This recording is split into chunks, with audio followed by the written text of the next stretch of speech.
What Robert Saltzman is perceptions, feelings, thoughts, emotions, beliefs. I can't stand outside of myself and judge anything. This is it.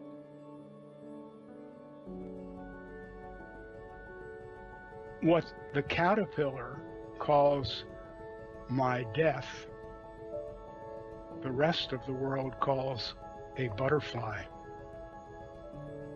Robert's experience is that Robert has to keep dying. You're just distracted from seeing this thing. It's very clear.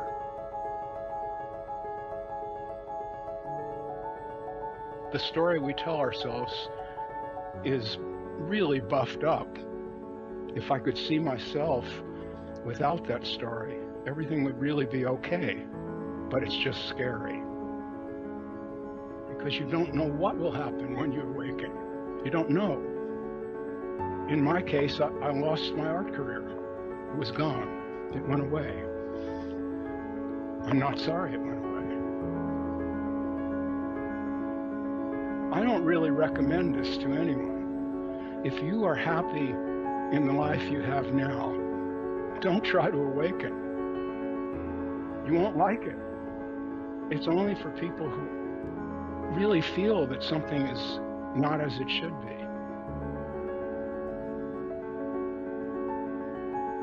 Who am I? Who is this I that is dissatisfied? But once you ask yourself that question, it's a big question, and it may not end for quite a while, and you may have to go through a lot before you get an answer to that, if you ever do.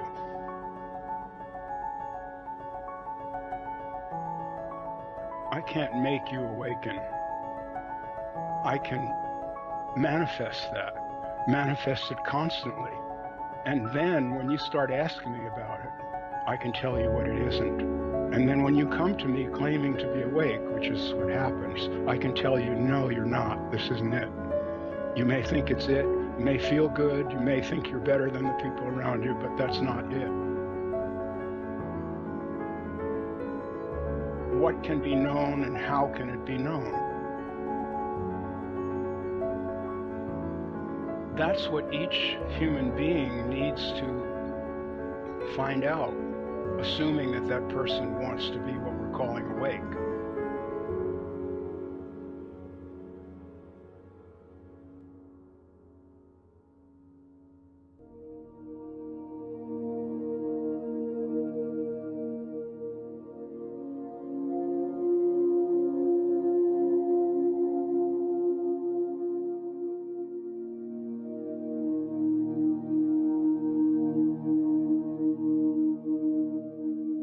The secret is in there. If I could only decipher it and decode it enough. Really? You believe that?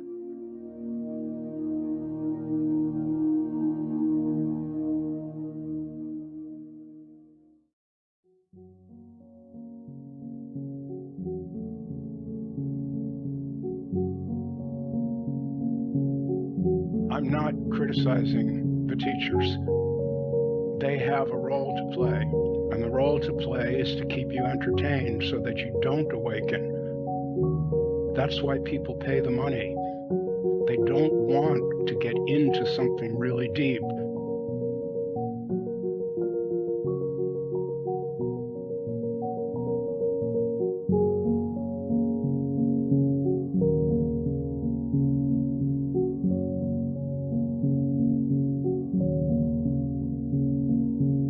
People sitting on a stage describing how blissful it is to be awake. No, it isn't.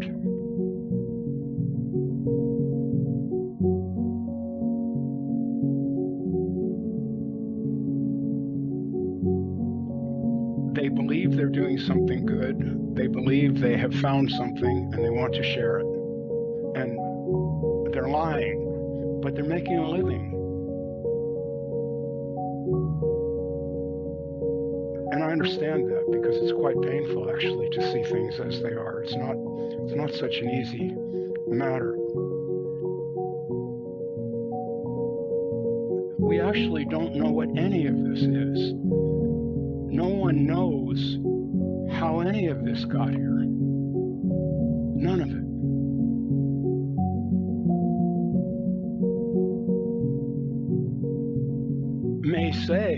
May call that not knowing God, but hanging a name on the incomprehensible does not make it real. It doesn't make it any realer than it is, and it doesn't explain anything. Nobody knows anything about how any of this got here, where it's going, what's it for, what it is. None of that. That's unknown.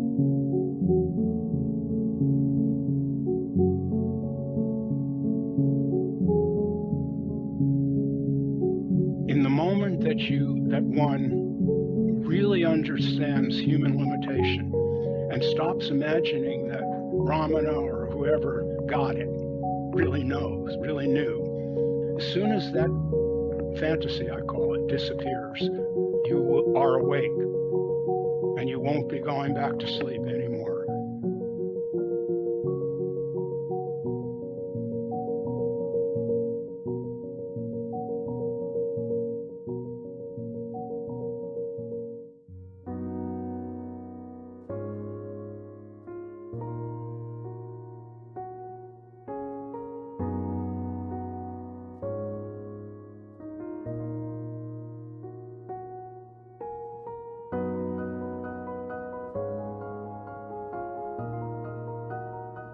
A lot of people say they want to be awake, but they really don't want that. What they want to do is improve the life they have.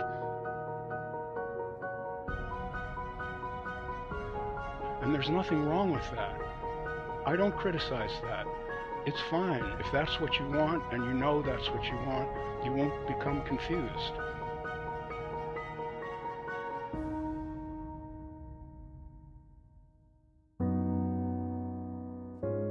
I only have one question. What's wrong with now? What's wrong with waking up right now?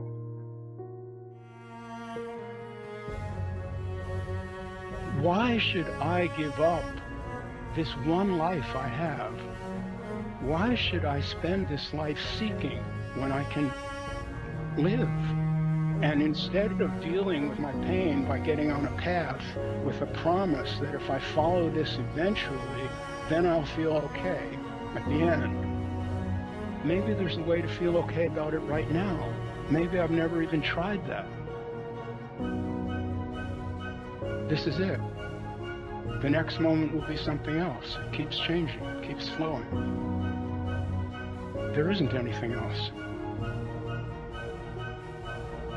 And yet I'm telling you that I have no questions and I'm satisfied.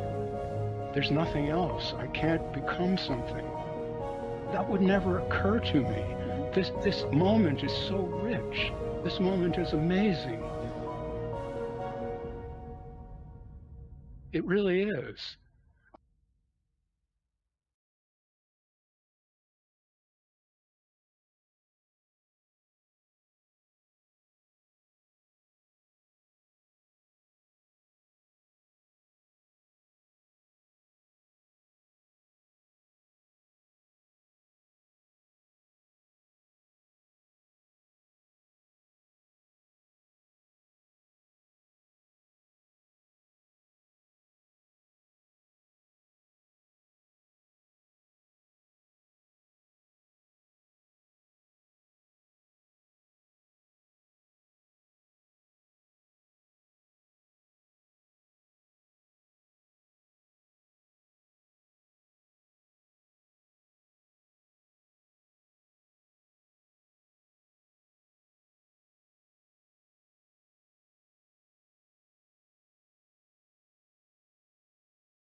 Welcome, everyone, to the virtual gathering at Todos Santos 2021. This is the 5th session. We've got an outstanding panel today, so this should be an interesting conversation. Before introducing them, I want to say that due to a couple of late-minute cancellations, we've got one spot free on Thursday, the 1 p.m. Eastern Standard Time meeting on Thursday. There's an open spot. If anyone who's watching this would like to participate, get in touch by chat. Ricardo will take your name and I'll get back to you. And then Saturday at the 7 p.m. Eastern Standard Time meeting, we have 2 open spots. So those are available. Please don't ask if you've already been on one of the panels. I know there are people who want a second bite at the apple, and if there's space, I will also give you that, but I'd like everyone to have at least one chance first, everyone who wants one. So once again, Thursday, 1 p.m. Eastern Time, there's 1 spot. Saturday, 7 p.m. Eastern Time, there's 2 spots. So with that, the people with me today are Sterling Doughty, who is in Switzerland. John Troy is in Jamaica. Valma Brenton is here in Todos Santos with me. Gary Goodman hasn't showed up. Carson Boyd, where are you located, Carson? His mic is off. We're not hearing you. We see you. We still don't hear you.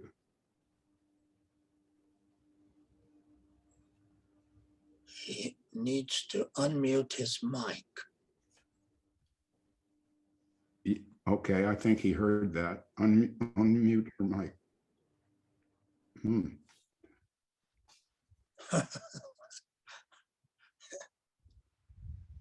And my friend Shidambar Steph is in Spain. Andalusia, did you say? Yeah, far south. Southern Spain, beautiful. It's stunning. Mediterranean, lovely, very lovely. I traveled there years ago, and also to Morocco, where you like to hang out. It's a lovely part of the world. Yeah. Well, we had a business in Morocco for many years, so that's why I used to go there quite a lot. Yeah. But do you still have the home there? That I've seen pictures of it. Well, COVID put an end to it. We had a small guest house, and COVID finished that. So we still have the house there. We have a lot of issues going on with it at the moment, but it's still there. It's a beautiful house. So wonderful. Yeah. Well, so if you're viewing this on the live stream, you can see how fortunate I am to have all these lovely new friends that are a result of my having written a couple of books. And I just feel so fortunate to know all these great people. By the way, I think I figured out how to unmute my mic. You're sounding good, Carson. You're sounding Okay, good. In fact, now that you're on the air, let's begin with you. I'd like to hear anything that you care to share. Oh, out of that broad bucket, huh? Okay. Well, by the way, you asked earlier, I live in Oxnard, California, next to Ventura, Southern California.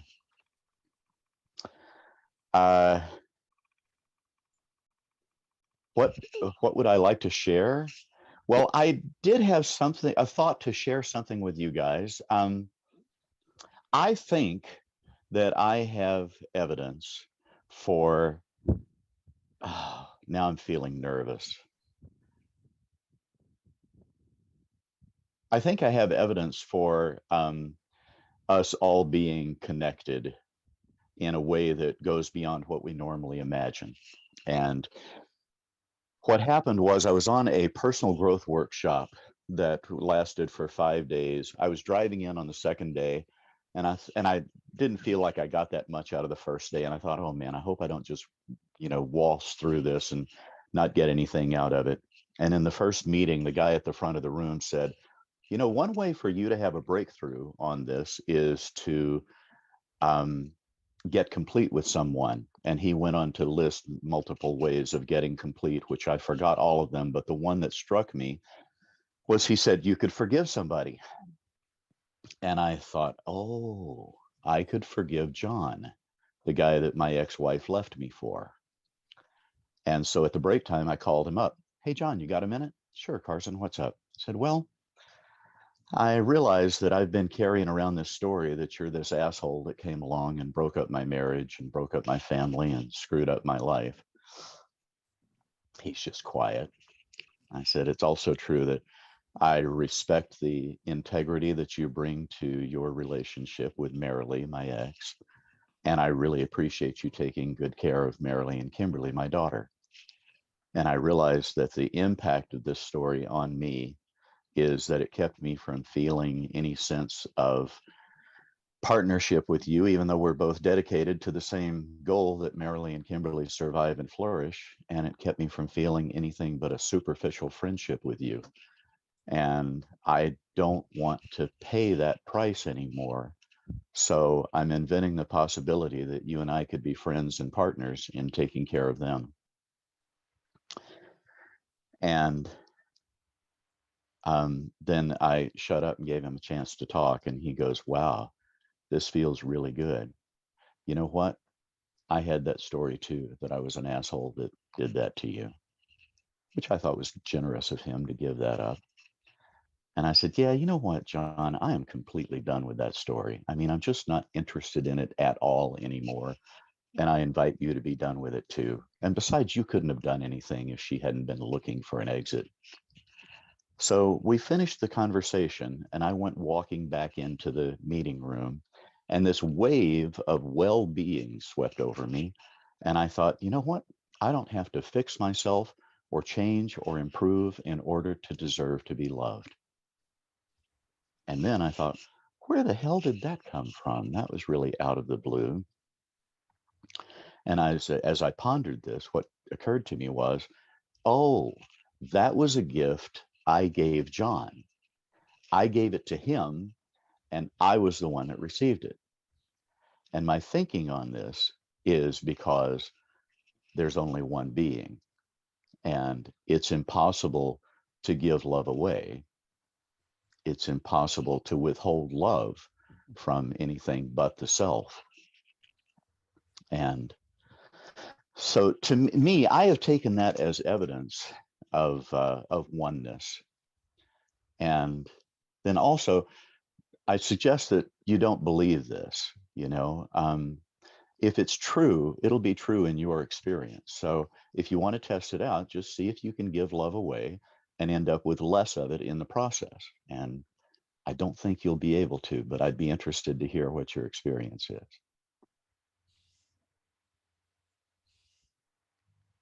I share that in my life, and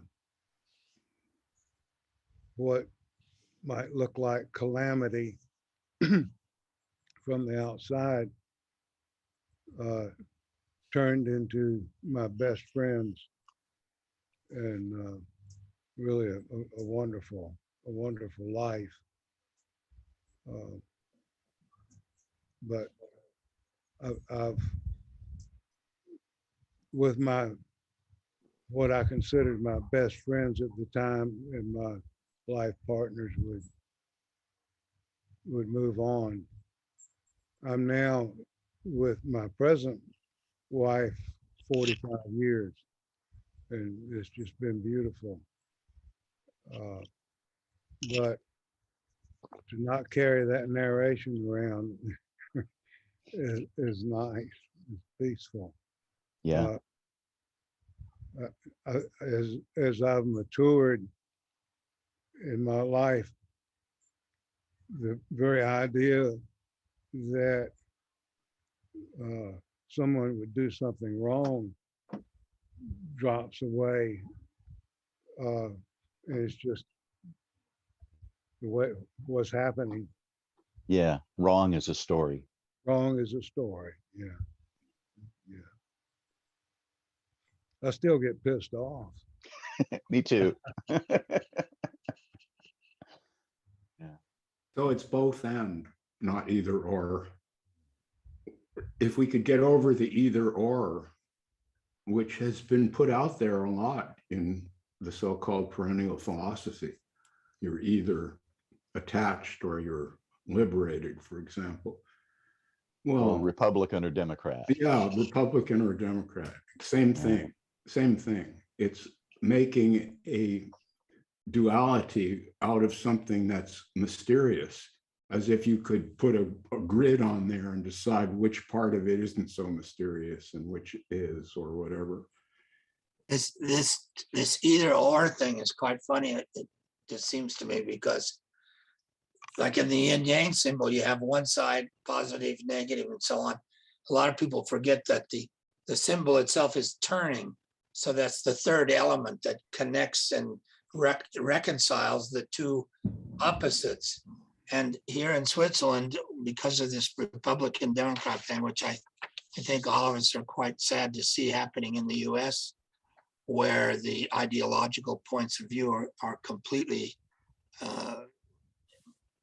without any connection at all, it seems today.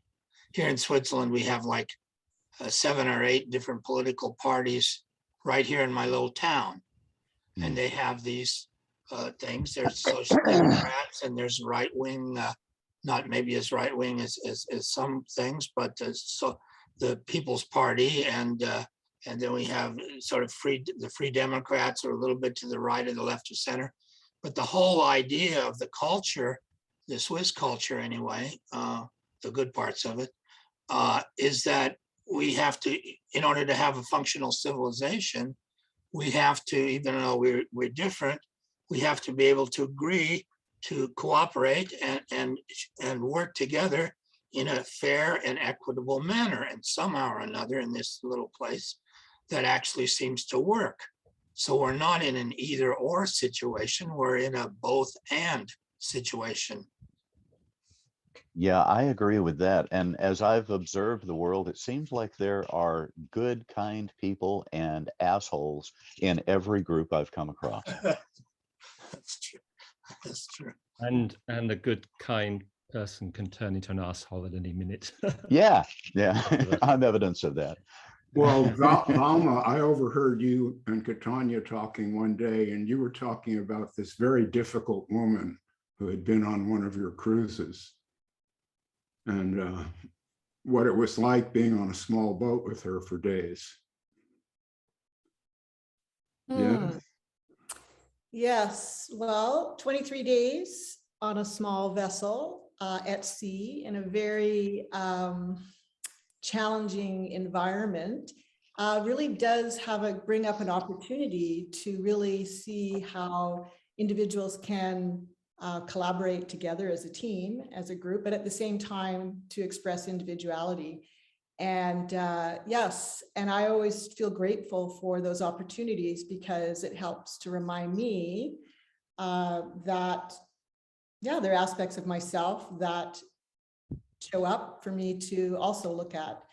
And so although this individual was a challenge, as I reflected myself, we were able to come to community, which it took a bit of time, but yeah, it all worked out.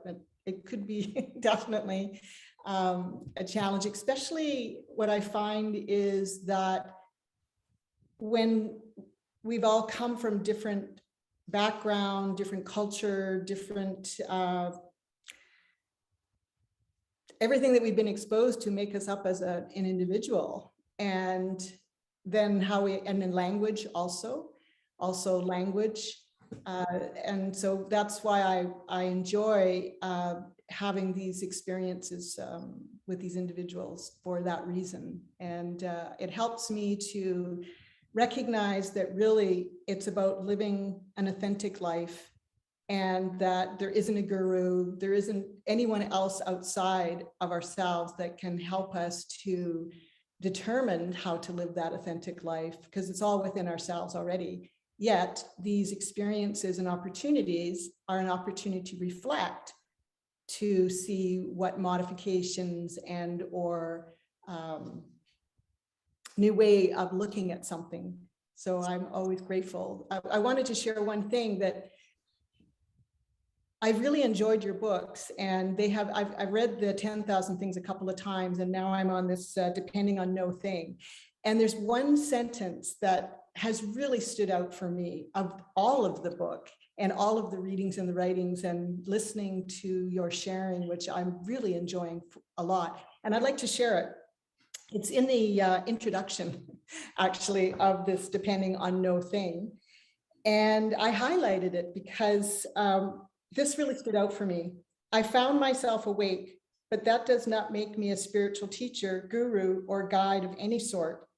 I do not aim at making myself an authority on anything other than my own mind, but at prompting you to be your own authority, a light unto yourself. That's inspires me. And that's what stands out for me in all of these writings and this conversation. Thank you so much. I'm going to hire you to do the next infomercial. I really agree with that, that Robert's body of work, the residual is a clarity, not a teaching or a pontification or a theology. It's the residuum is an inherent clarity to see for oneself that doesn't need believing. So it's free of the beliefs and ideologies, and it's a common sense. It's a common sense, and his body of work, in my opinion, is a disruptor in a demographic called this new age spirituality class of trade. And I really do think it's just a class of trade. You have categories of trade.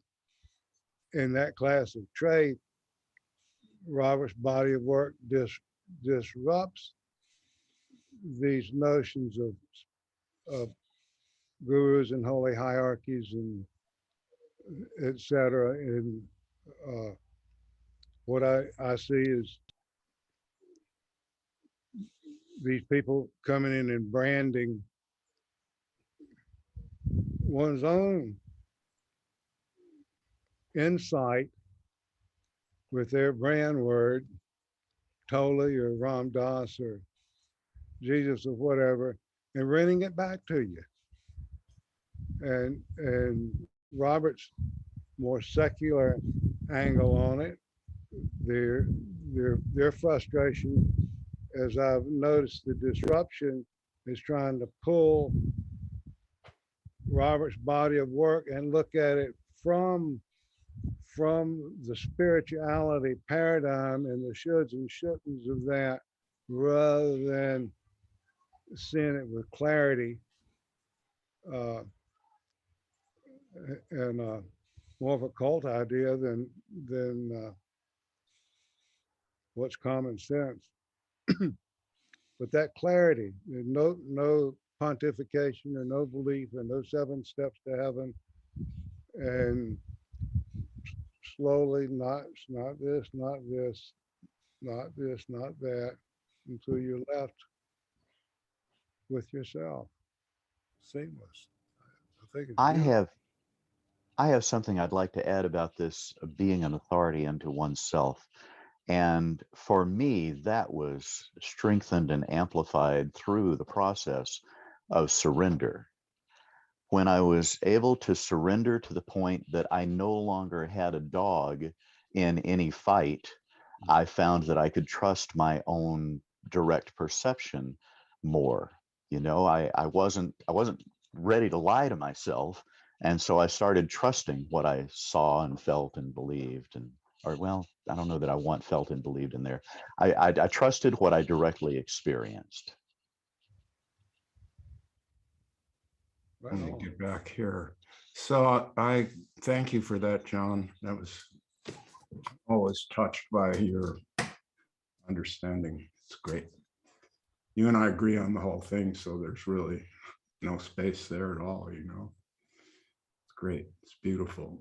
Valma, what you said previous to discussing my book, but what you said about living and how through our associations, they're like a mirror that reflects myself back to me, yes? And it feels good to be seen, heard, and understood. That's what we're all going for. Because in our most essential being, we're entirely alone, and we all know it. You're the only one who can shovel your shit when it comes down to it. Not other people have their own shit to shovel. That's just where it's at. And there's a love that arises when you feel your essential loneliness and see another person and realize that person's in the same fucking boat. See, that's the one that for me switched on the entire love vibration. This is a, go ahead. Empathy. Yes. You understand that, you see something beyond your personal self. I mean, we all have these ego personal selves, which we identify with to various degrees. But when you shift out of a complete identification with the personality there, then you start to have this empathetic relationship with other things. That, I think, is why it's so tricky, is that people say, well, I'm just being myself. But if you're just being yourself in the sense of certain like politicians, or look at the dictators we have today on the planet, or trying to sell your particular package of goods, whether it's Scientology or Eureka or whatever, then we lose that sense of this interconnectedness that was brought up earlier, and you can't really see clearly if you're bound by the structures that you believe in. That's probably where your books are the most useful, is to break down that kind of thing in the same way with say the two Krishnamurtis. They were both also disruptors. Yeah, but below the disruption part of it, because I am really weary of that. Mm-hmm. And I mean, I wrote this yesterday in a response to something that Carol said.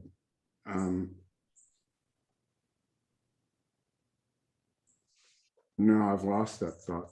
Tried to remember Carol's last name, and Carol Francis. So what Carson was saying before about how you can't give love away, it can't go anywhere. It's already here. That's how I understood it. And you're aware of it or you aren't. I mean, and that all love is directed to the self.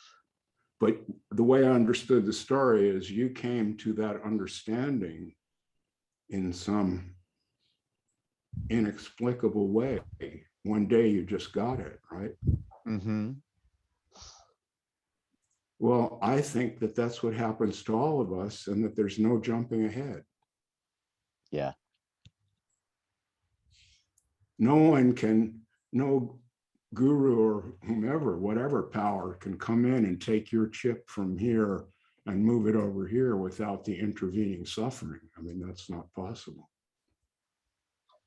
Although there was a suggestion of, hey, maybe try forgiveness at this moment. And that made a difference. I mean, it was part of the process. Where did that suggestion come from? The guy at the front of the room at this personal growth workshop. So in this moment, that is you. Yeah.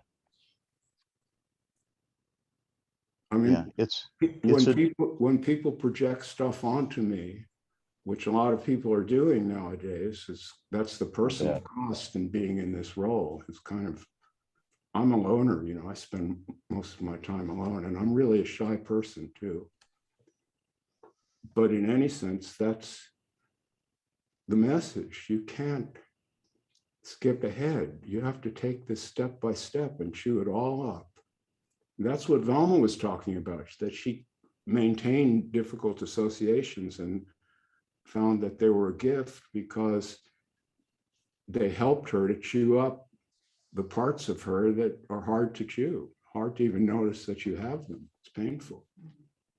when you see what a big asshole you are, that increases your own ability to tolerate other people's quirks. I mean, we're all crazy. We know that. We're all nuts. You know, we really know that. The honest At least people everybody aren't- else is. Say that again. I said, at least everybody else is. Yeah, right. There's just degrees of sanity within this mad dash, you know. Yeah. Can I make a comment just regarding Sterling mentioned the empathy, and when we just spoke about that story around the challenging situation, is I find for myself that I begin with myself having empathy for myself to start with, because I recognize that I have some kind of feeling and that I have a need, and that when I acknowledge it, then I'm able to then move to being with others that are just wanting to be heard, and I can have empathy for them too. So I really find that, Sterling, that was great to bring that up, because that's a key part for me in how I operate, is really start with myself with empathy and then having empathy for others. And as Robert says, people want to be heard, they want to be seen, and it all kind of ties together. That's what helps me move forward. And also in Carson, I really appreciated your story, and was thinking also, because I've been reflecting a lot on this lately about forgiveness, and recognize when I have a judgment about myself and or someone else or some other scenario or situation, that really that judgment is, it's some kind of fear that I have, something within myself, and that I get another opportunity to look within. So all these opportunities, whether it's a person or situation, is a mirror for, again, to do the work, to chew up all that stuff. And so I reflect on what it is. What is the judgment? What is the fear? And then I can move towards that forgiveness. I really honor and respect the story that you shared. Thank you for that. It was really Thanks. So Valma, you were saying that there was this one phrase in my book that really stuck with you. And there's one from the work of Jiddu Krishnamurti that really hit me that way and stuck with me all these years, when he said, "The observer is the observed." That just stuck with me. It kept going around in my mind for years and years. So this is kind of what we're talking about here, Carson. I got this gem from him, and it just resonated for a long time, until it just came together for me. I didn't make it happen, but I understand that this is all me. This is the only me I've got. Mm-hmm. And the next moment, it'll be a different me. You can't hold on to anything, really. You mentioned earlier how it feels good to be seen and understood. And it seems to me that reality is engineered to capture one's attention, as if there's something really precious about attention. Like, I imagine that flowers are beautiful so that I will notice them, and they smell good so that I will breathe them in. And sunsets are beautiful in the same way. So I entertain the idea that the whole thing is designed simply as a harvesting mechanism for awareness and attention. Mm-hmm. Well, reproduction, I think most scientists, if not all, would agree, is what reproduction and survival, long enough to reproduce, is what basically shaped the human genome. Mm-hmm. We humans, we all have the same ancestor at the foot of the tree of life. Not just humans, not just mammals, not just animals, but even mushrooms and every kind of plant, funguses and chlorophyll plants, we all root in one initial big mama. It's true. So, you know, what you were saying before just rings true even on the scientific level. But people can't grasp this because they want some God to be in control of it. But the scientists won't allow that anymore. They're telling them, we see the control mechanism, and it's not some God, because if it were, why would he invent these larvae that make little children blind? What kind of God would do that? Not any God that I want to pray to, that's for sure. So since this is all here and so much of it is nasty and painful and destructive and all the rest of it, I can't see this magical view of human reality at all, not one iota. And I think the thing that I bring to this whole party is that I have no struggle at all with any of it. It's all bullshit. When you get right down to it, it's not like that. That's an idealism. I feel like I'm giving a speech. I am giving a fucking speech. That's a kind of idealism that blinds us, looking for something magical. This is magic. It's magic on the practical level. You don't have to search for some deep meaning. I mean, it's amazing that we're doing this. For me, I'm just personal confession. My mind's blown by all this. I love it. Oh, I agree. I'll sit here and, Well, all creatures, every living organism has exactly those qualities to survive long enough to reproduce.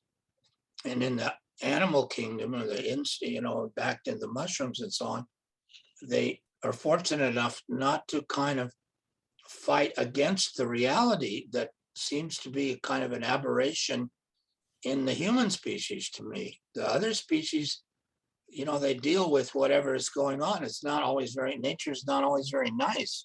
There are a lot of stuff's going on. But and like you said, why would God make these kind of bilharzia or whatever it is?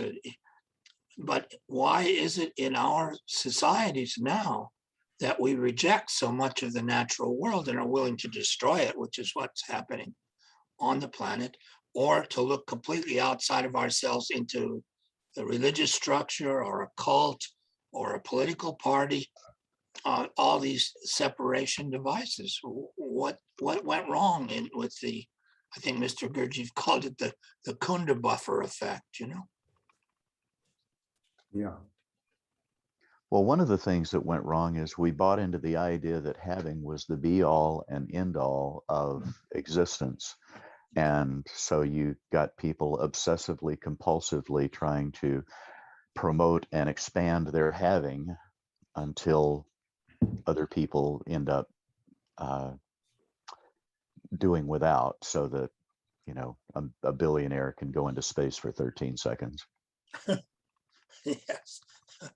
Well, there are 8 billionaires now who Only control. 8? Wow. No, wait a minute. There are 8 billionaires now who control half of the assets of the planet. There's several thousand billionaires, but 8 actually owned half of the assets of the planet. That's pretty frightening to me when we look out and see what's happening in Sudan or India, or, in downtown LA or wherever. Yeah. As Robert said earlier, we're crazy. Well, I have a new website. It's not complete yet, but I have the URL for it. It's called planetoftheinsane.com. And I think that unfortunately describes the situation. What, you're working on that now? A new website? Yeah, Oh, planetoftheinsane.com, right? I love your graphics. I can hardly wait to see this creation. I hope they're instructive. Let's put it there, or at least disruptive would probably be a better term. Oh, that's great.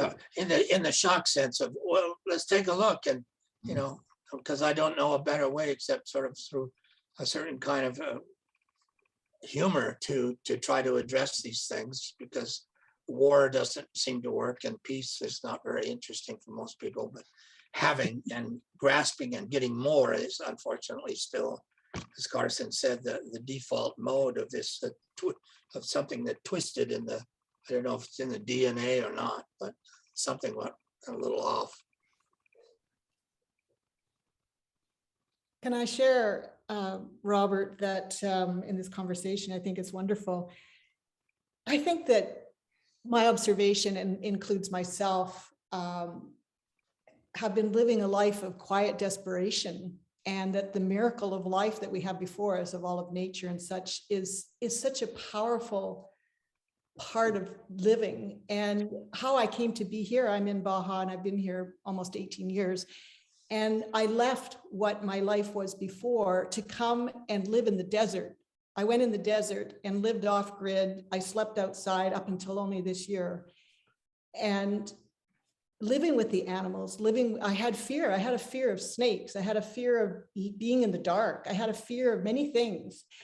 And I didn't want to live that quiet desperation any further. And I just had this, went with the flow. And before I knew it, here I was living in the desert, living off grid, and you sit and working with bees and animals. And it's like a community. And I felt, for me, it's been such an amazing community, because animals are in the flow. They're in the moment, in the miracle of life of, things happen and change. But it was much easier for me, I think, to be in that environment. And of course, now I continue to be outside that environment with the work that I do. And I retreat back to that environment. It's a very interesting to observe, but I feel that I'm making some headway of this quiet desperation. And really, by being and living with nature and observing nature and being with nature, and I am nature and in the flow. And so I encourage people to spend more time in nature. And even if there's a fear, even if that, just to confront that and be with that, it's really magical. And I love that what you speak about is that this life really is magical, and it's a mystery, and every day is a new day, and every moment. And that when we can have the confidence within ourselves, the strength, because we have that within ourselves, that we can thrive. Well, I think you're making a very important point, which is that it's fear that gets in the way for all of us. If we actually open up to our mortality and we are ready to die in the next instant, because there will be that instant, and we just get it, figure that out, it's very liberating, I find, to understand that you're not here forever, and any complaints you have are transitory. And if you can get some joy out of a moment with any innocence at all, go for it. That's what I say. Really soak that up, because it doesn't come around again and again and again. It's not like that. It's pretty cool, because now that I'm pretty old and I look at it, it's much easier for me to say these things.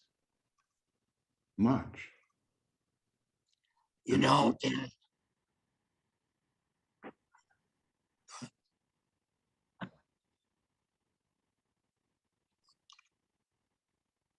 Yeah, I'm aware of that.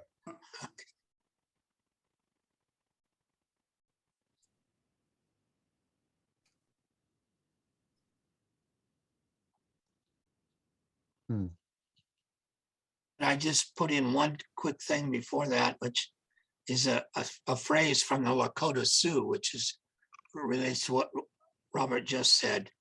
It's a little phrase. It says "hoka hey," and it means today is a good day to die. And it was said often, apparently, by people, warriors, especially in the morning. It didn't mean they wanted to die, but the whole beauty of the creation, the recognition that it's not permanent, but and a kind of expression of gratitude, all combined as one thing with this simple hoka hey. When you step out into nature, like Valma was saying, that living with animals and stuff, which I've done quite a lot of, there is this kind of appreciation without attachment or expectation, just being there in this marvelous moment. Yeah. Mm-hmm.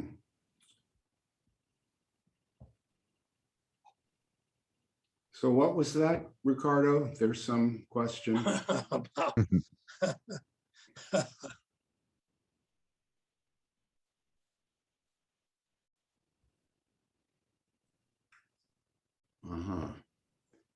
Yeah, I'm getting tired of that entire conversation. Not about Eckhart particularly, but it's been a couple of years now that certain friends of mine have started telling me, you're taking this thing a bit too far, man, give it a rest. And I should have listened to them a couple of years ago, but I kept on with it. So now I'm kind of stuck. I haven't, maybe I haven't exhausted all this karma yet. But I don't really want to critique these guys anymore. So I'll just do it generically. This is not about Eckhart. I don't know Eckhart. He said a couple of things I actually liked. His best Eckhart line is, people come to me about being in the now, but they say, I don't like this now. I'm going to wait for what I like and be in that one. See, Yeah. so it's hard to really hate the guy. I mean, that's brilliant, you know. So it's more just generically, not about him. I find this procedure where some expert sits on a stage dispensing wisdom and all the masses are there like bowing to him, and the more followers I have, the better teacher I am, and that's how we keep score. And they add to these masses of hypnotized people. It's a hypnotic trance. That's just all it is. We know better than that. Everyone at this meeting knows better than that. I'm kind of a turned on guy, I get that, but nobody wants to imitate me. Just listen to what Robert has to say, now go on with the rest of my life. That's how it should be. That's what we need. We need individuals with their own minds, not a bunch of robots who take the wisdom from someone else and copycat it. You kill yourself when you do that. That's what I said in my books. Yeah, at It's a least form of suicide, and it's sad. you And you'll be cripple- dead. You'll be dead and still have a healthy body because you go to yoga. See, that'll be doubly sad. Not only are you miserable, but you're going to keep yourself healthy for the next 70 years or something. So you can really suffer. you crippled. Yes, and unless you free yourself emotionally from looking for the escape hatch everywhere you go, you will always be a slave. That's just a fact. You'll be hypnotized. I'm preaching, I get that, but I'm just saying I got over it. And from this point of view, there's more clarity when you're over it, a lot more. Yeah. What I wanted to say was there's a couple of interesting themes coming through here. Carson was talking about his moment of forgiveness, of understanding forgiveness, that happened in the company of some kind of psychotherapist or trainer. I see some of these teachers, the problem I have with them is not that they don't provide something for people, but they provide something that is apparently ultimate and beyond and different to anything that's ever happened before, or the greatest Buddha or the greatest enlightened being. But actually, why not hang out with somebody? You know, if that, you know, people go to opera for a good time, people go to football matches, go hang out with Eckhart Tolle. That makes you feel good. That's fine with me. So that's my understanding of it, you know. But of course, what I want to come back to is nature, and that topic has come through from various people here. I live in nature. It's why it's dark here. This is what solar power does. This is I'm used to this kind of light here. I have internet, so I have refrigerators, I have all that stuff. But I live in a forest, and I have to say, living in a forest every single day, when I step outside the back door, it's a wonder. And that's my 2 pence worth of speaking at the moment. I was wondering when you would speak. I was hoping you would. Thank you. I feel that way about this earth myself. She's beautiful. Yeah, it's a wonder. In all phases. You know, I remember you had that hurricane way back that was like severely traumatic, you know. But at the end, you also see that as part of it. We've over the years, we've lost many trees. We've had all sorts of disasters and things, and it seems to be part of it. It seems to be, like Robert says, you know, we lost there's a disease here in the Mediterranean, and it attacks a particular type of palm tree, which are very beautiful.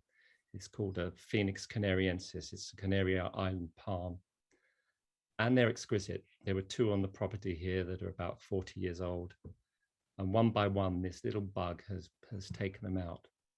And the first one was like, it was like losing a pet or something you love very much, or a creature you love very much.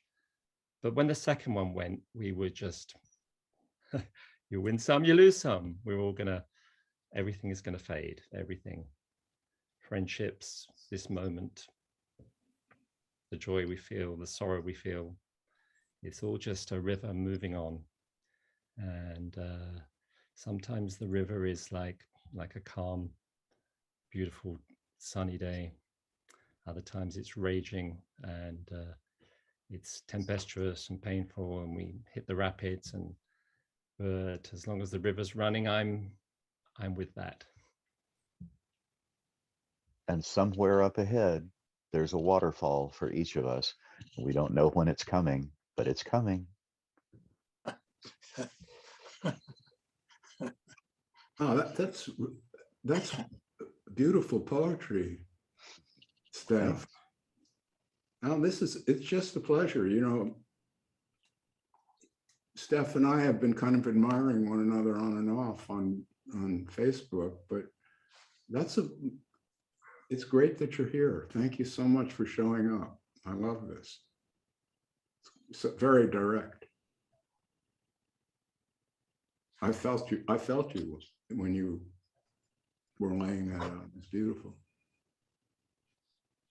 That's what I mean. This kind of high-tech stuff that some people think is unnatural or there's something wrong with it. No, there isn't.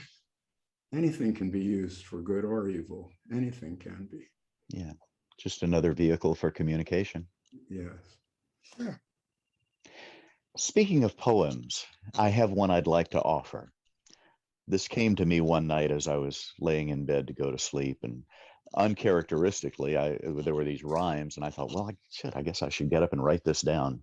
And the whole thing came complete. Down the dark depths of perilous life, beyond any foe with a gun or a knife, where visions of evil do plot and do plan to sever the heart from the soul of a man, where power crackles like a thunderous whip and beings are thrashed for an innocent slip, where discipline reigns and strengthens its hold and thousands just do as they're told. It is there I did send my attention to play, to gamble within what I thought of one day. Now, it's not that I'm brave or even trying to boast, but I was eager to challenge our dubious host. Then quick as a flash, my consciousness ripped. I stumbled and lurched, and shortly I slipped, fell end over end through hideous screaming, till finally I lay, broken and bleeding. In anguish, I lay on the rock-covered mound while remains of my life soaked into the ground. His trick had worked. His plot had succeeded. My doubt and my fear gave him just what he needed. But then I found myself healthy and whole. My little indulgence had taken no toll. My knees could still bend and my arms worked just fine. I had each little part that I like to call mine. When I live without fear, I can truly be free. And I'm not nearly as bad as I thought I might be. But to live with fear is the ultimate fallacy. For the truth of life is, you contain your reality.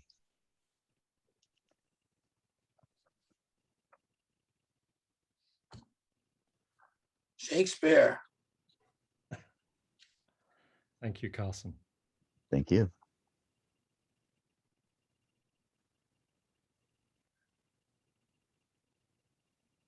what a gallery, what a collection of great Thanks for humans. sharing. That's what I said when I first logged on. I feel so fortunate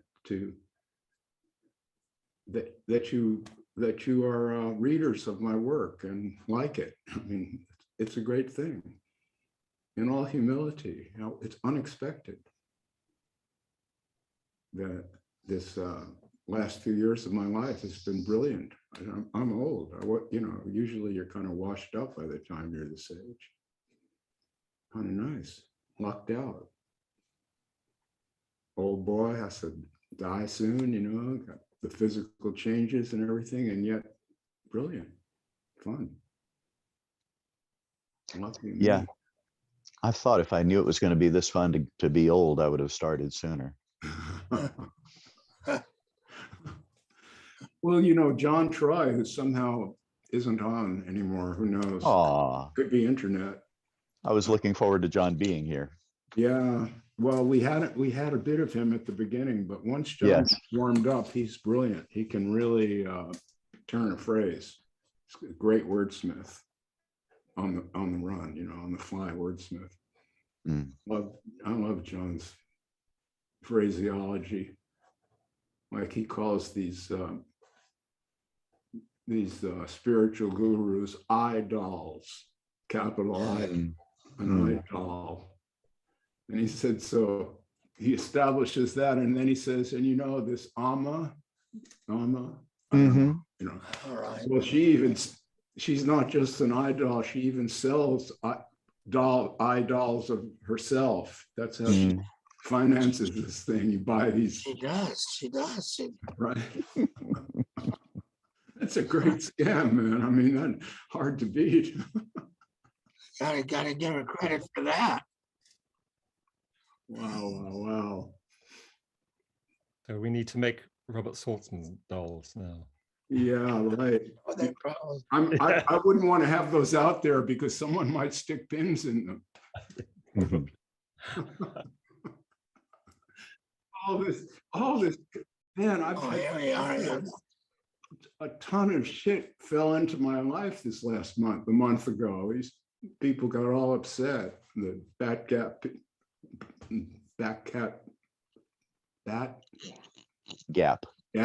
Brigade. Bat shit, That's what I no, was bat trying to shit say. is The outside. Bat Gap Brigade came out in force and tried to, you know, shoot me down. It was wild.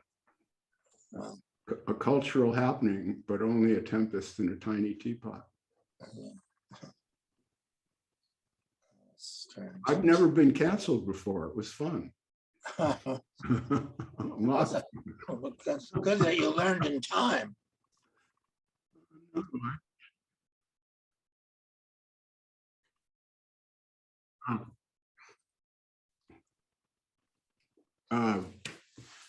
Can you read it to me? I can't quite make it out.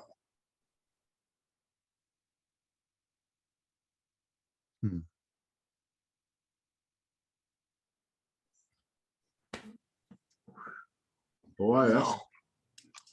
Robin Hood.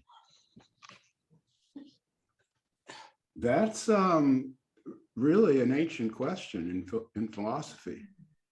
I mean, you phrased it in kind of a strange way, but that's a very deep question. Think about it. Is Woody Allen supposed to get canceled now, even though you love his movies? That's a deep question. What do we expect of one another? Where is all this coming from? I mean, these are, you know. Well, It's not an easy question to answer, that's clear. I have known some very awake people who were also awake only in certain circumstances, but weren't really nice in their own personalities. And the shifting back and forth, I mean, you've seen it with race drivers, for example. One good friend of mine, Jackie Stewart, he's both awake and a terrifically great human. Somebody else, you know, maybe is not. It is a very interesting question. It's a question of vibrational level, but I don't think we're all just, if you wake up, it doesn't mean you're going to be perfectly nice. I think there's an illusion there that suddenly if you're awake, it's all beauty, stillness, you know, schmoozing and everything. It's not that way. We don't know. I think we're back to the theme from earlier about either or. You know, people are not either or, they're yes and. Oh, this is Yes. great about them and that's not. Okay, I'll take what I like and leave the rest. Yeah, I think this search for the perfect daddy or mummy or whatever it is ridiculous when we look at our own selves. Well, Hey, there's Tanya. Catania. Hi. Here I am. Ah, my favorite people. Hi, Tanya. Hi. Hi, Sterling. Hi, Valma. Hi, Steph. Lovely. Slide your chair back Back. as far as you can. Mhm. There we go. Now, Oh. and a little bit You in gotta my, get a wide angle. a little bit more in my direction. Get behind me, woman. Okay. There we go. You know what? You know what this is? I was hoping that you would be around today. My computer is just not hooking up. So here I am. I was hanging out in the hallway. Listen.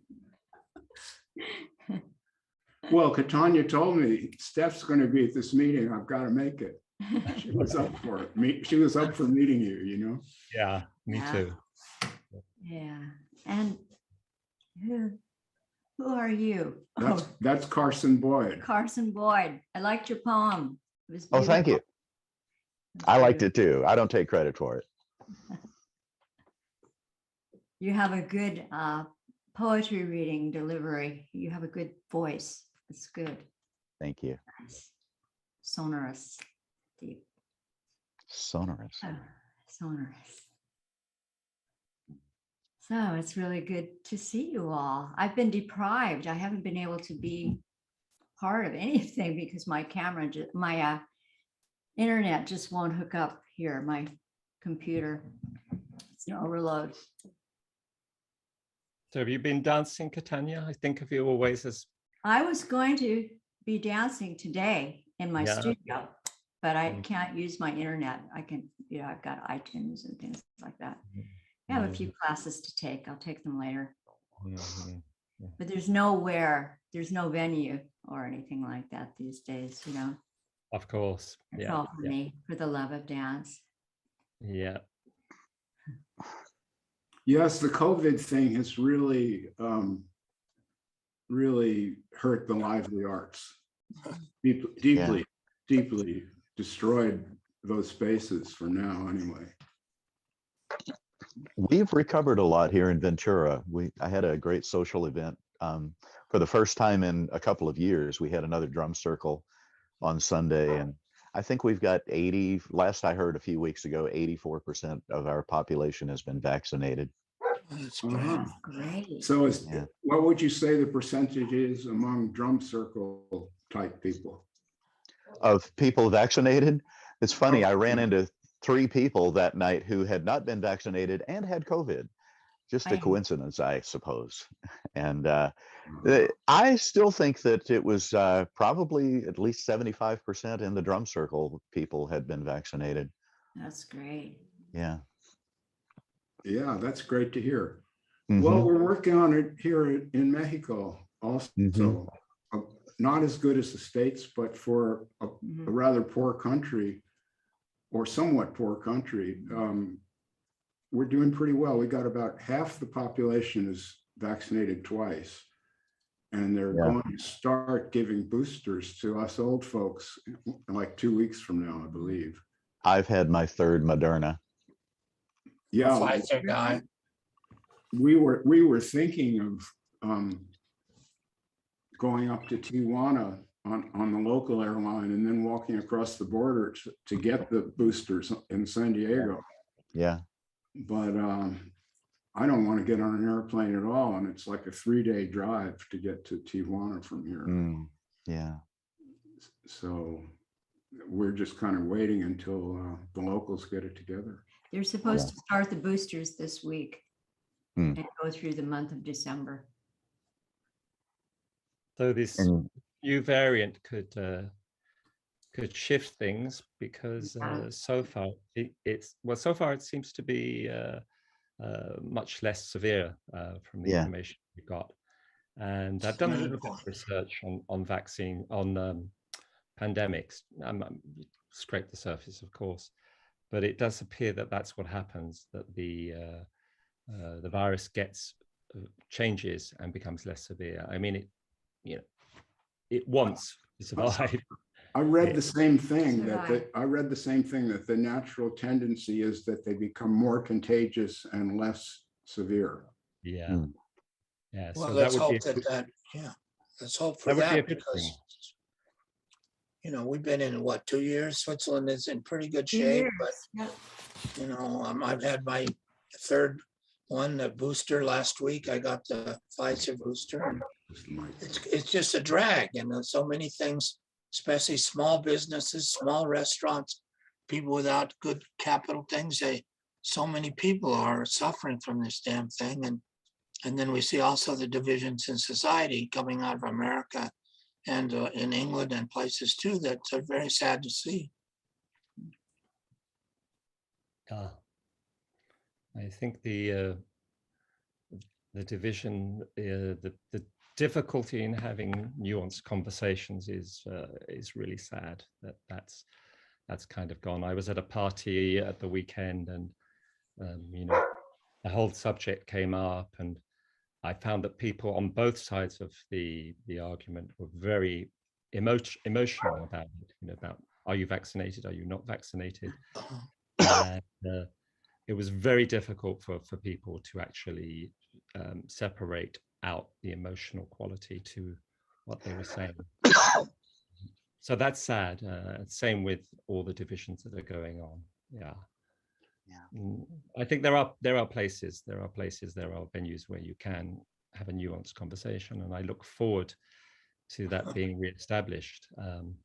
With the biggest problem that I see with all of this stuff is that sticking by your guns is now taken as a virtue. Exactly. And, really, that's backwards. Exactly. Yeah. Flexibility is a virtue. Flexibility in thinking. There was a woman, one of the women who had not been vaccinated and got COVID. I was having a very nice conversation with her, and she basically said, please don't judge me for this. And I said, it's a complicated world, and I can't claim to understand half of it. So how could I judge you for seeing something differently than I do? And yet we do. Yeah. I mean, we're at each other's throats on this fucking planet. You and I aren't, but humans in general. Absolutely. And, yeah. So it's really hard to suss it out. I mean, it's mysterious. Humans are on the verge of becoming extinct due to their own efforts. Yeah. That we hear may or may not rumblings. happen. I can't predict it, but I wouldn't want to take any bets on humans 1,000 years from now being here. I wouldn't like that bet at all. Maybe not even 100. That's how it looks to me. I know that sounds dire, and it is. No, it doesn't. I mean, look at the planet, look at the plastic pollution, look at the species diversity. We wiped out 40% of the species on the planet. It's like they didn't exist or something. Nobody cares. And then you have this thoughtlessness, all based on what is it? Whoever said it was the having wanting more and more and more and more. If that's the only moral criteria we have, is how much you can possess, there really is only a solution for a little bunch of billionaires with some servants living on a place that start to look like Mars, all high tech, and with the natural world, what Mr. Gurdjieff called it, the film of organic life, essentially destroyed. I mean, these are not smart people. Look at what's going on today between Putin and Biden and Belarus and all of these places, and how much is being spent now on military arms at this stage of human development. It's a little bit weird, honestly. It's insane. That's right. That is the definition of insanity. Well, so I think that we're all aware that there's something entirely irrational about our species. Yes. And it never used to seem this dire, but now that the climate is really already out of control, it's not in the future anymore. No, it's happened, right? Yeah, and I've been following this my entire life. I had a school teaching job back in the, I think it was 67 or 68 in New York. And I taught the greenhouse effect back then to my 11th grade science students. That was like 60 years ago or something, not 60, 50 years ago. Ridiculous that we're still discussing this, and it's too late. It's already too late. Our son lives up in Seattle. That city was flooded many times this year with torrential rains that they never see. They have a lot of rain up there, but not 4 inches an hour, ever. That's a lot of rain. Really. And they were flooded. And the climate is different down here too. We're feeling it. I see it in the birds. I've been here, I live outside of Zurich. The number of birds I see in the winter, for example, I'm quite friendly with birds and animals. It's changed drastically over the years, and people don't seem to realize, the glaciers are nice, so they're melting, who gives a shit? But when our glaciers are gone, then there's no more food in Europe, because those glaciers supply the rivers. All the big ones come right out of us right here, the Po and the Rhine and the Rhone and the Inn. And it's like, how can people be so intelligent and create so many incredible technologies and yet still be so mentally deficient in terms of relationships and understanding of the nature of this holistic system? Well, so what this is the problem of the commons, as it's called. And what that's about is sheep grazing used to take place in the commons, the area where anybody could graze a sheep. And as long as not too many people avail themselves of that privilege, and the ones who do don't abuse it, the commons will regenerate every year, the grass will come back. But if someone gets greedy and decides, I could get more out of this, I'm going to run more sheep on here and forget the future, then the commons is destroyed. And this is what we're doing in the planet. For example, the commons is the atmosphere, and people are using it as a sewer. Yeah. The ocean's the same thing. See, and the problem is, it's called the problem of the commons because the incentives are in the wrong direction, unless you have some kind of virtue. I don't know where that comes from, that we all have, that makes you notice it and try to moderate your consumption of resources and all the rest of it, that we virtue signaling perfect people, of course, do. And make sure that everyone knows it, Yeah. I got bamboo yoga pants, baby, I'd like to tie this back to two themes from earlier. One is I say that there is no one to be kind to except for the self. There's no one to withhold love from but the self. So anything that's done that harms other people it's insane to harm the self. So it's just a manifestation of their insanity.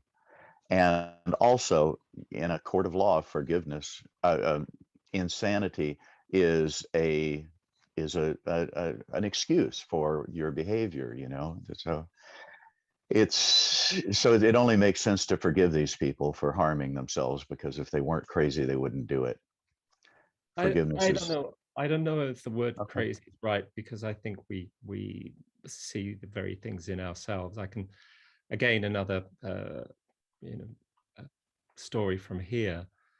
For many years, we kept chickens, and because we live in a forest, there's a lot of animals that will break in and eat the chickens. So we had 3 lots of chickens, actually. We had each time they got eaten, and then later on we'd buy another set of chickens.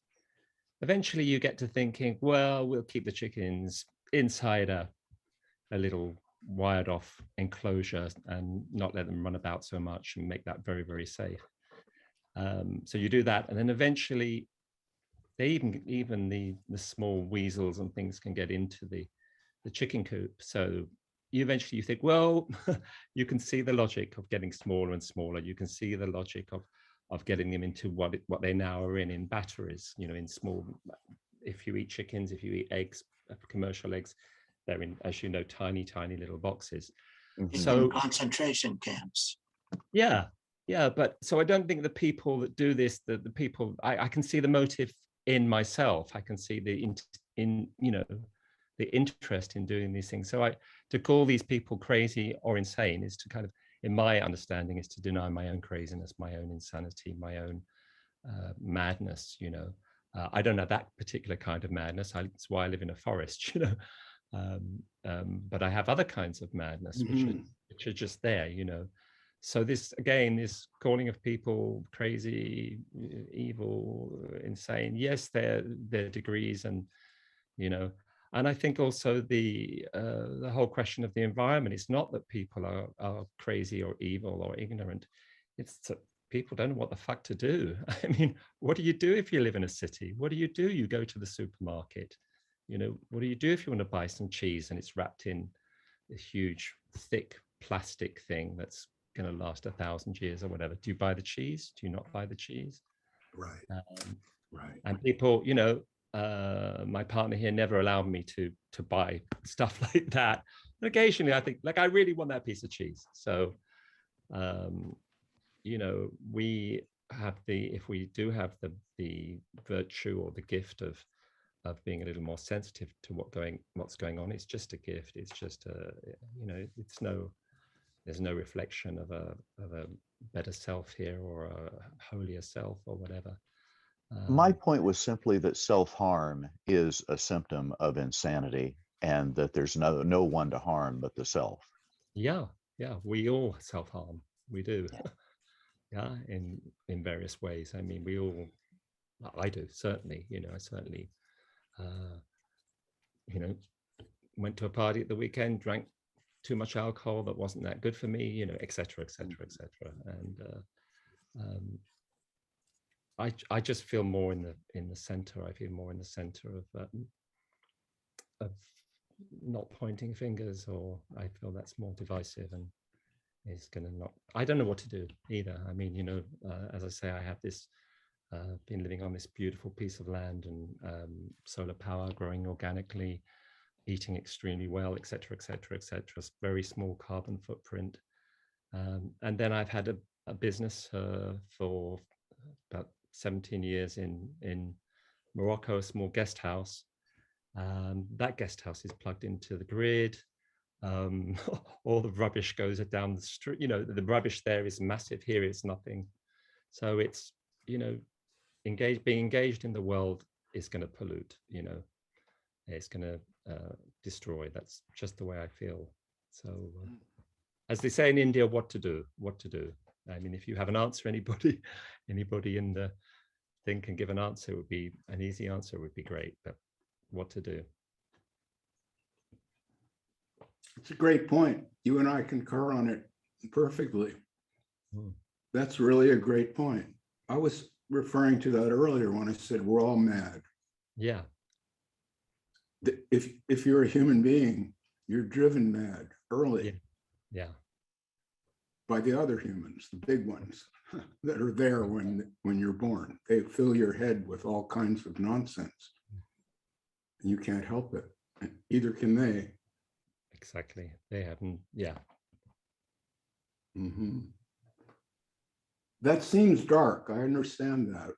But I think that if we accept it, we can find beauty and love. And forgiveness. Yes, forgiveness, love, beauty, forgiveness are really three words for a similar space. Yeah. And forgiveness for the world working out the way that it does. Like there was an alternative to the way that it worked out. Who knows if there ever was. Well, so that's the non-judgmental space that people the spiritual seekers are always yammering about, but it really, it's just logical. You don't have to, it's not like you have to believe this supernatural story to feel that forgiveness is a cool space. It could be experiential entirely without any God or any guru. Or Yeah. Yeah. Mm-hmm. Well, that's what happened to me pretty much. That's why I have enough confidence about the things I feel, because they came out of a very stripped down place. I mean, it was like not my doing. Let's put it that way. My eyes opened suddenly to something that had really been there my entire life, but I'd never seen it, which was that all of this is me. There's no getting out of it. You can't have a Robert outside of this that observes this world, and Robert's just a character in that world. That's a kind of illusion that people maintain because they want to be ecstatic and be outside of themselves and just watching as if it was a movie, like all these Vedantists are always saying. It's not a movie. That's a demeaning idea. A movie is one thing and human life is entirely different. And that's what I get out of what Steph was saying, that we're all struggling here after all, let's be honest.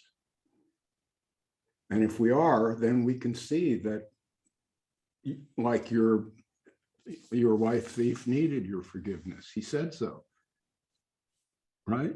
Yeah. Yeah. Mm-hmm. See, and what you made out of that is, yes, because it's this one flow, right? Mm-hmm. Yeah.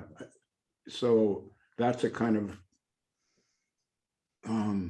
distant viewpoint on it. It's like, you're the pale blue dot, it's like looking at the planet and humanity from a great distance.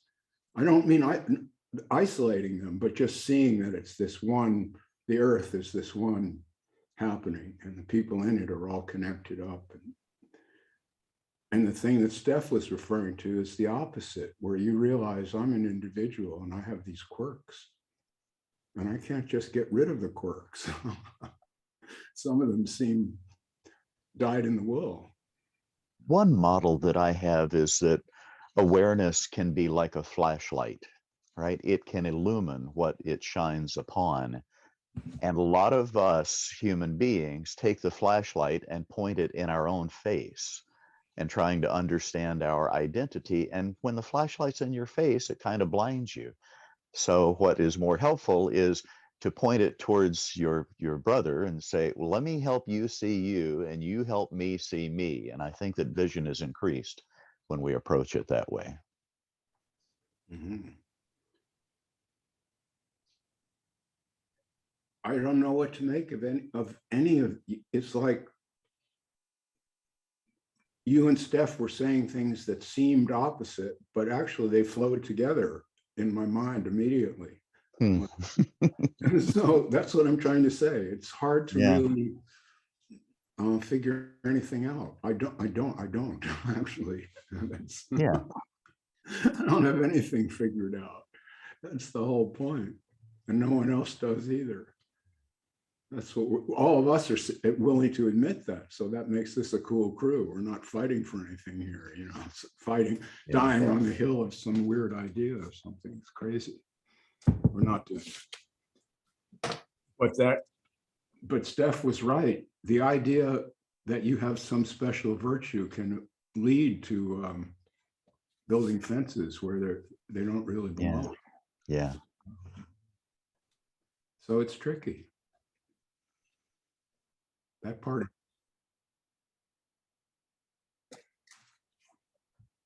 Please do, Ricardo.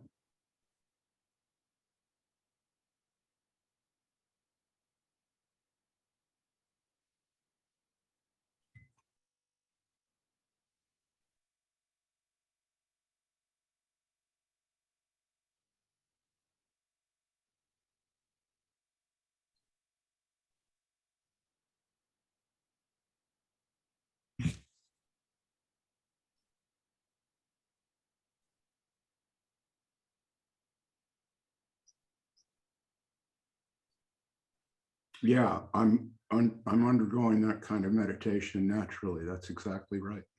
That's it. I'm hearing the sound of my own voice. And even though I may seem to act stupid sometimes, I'm really in touch. The acting stupid is part of me. And so when you're really in touch, you express yourself more fully. And it's not a question of watching and controlling anything.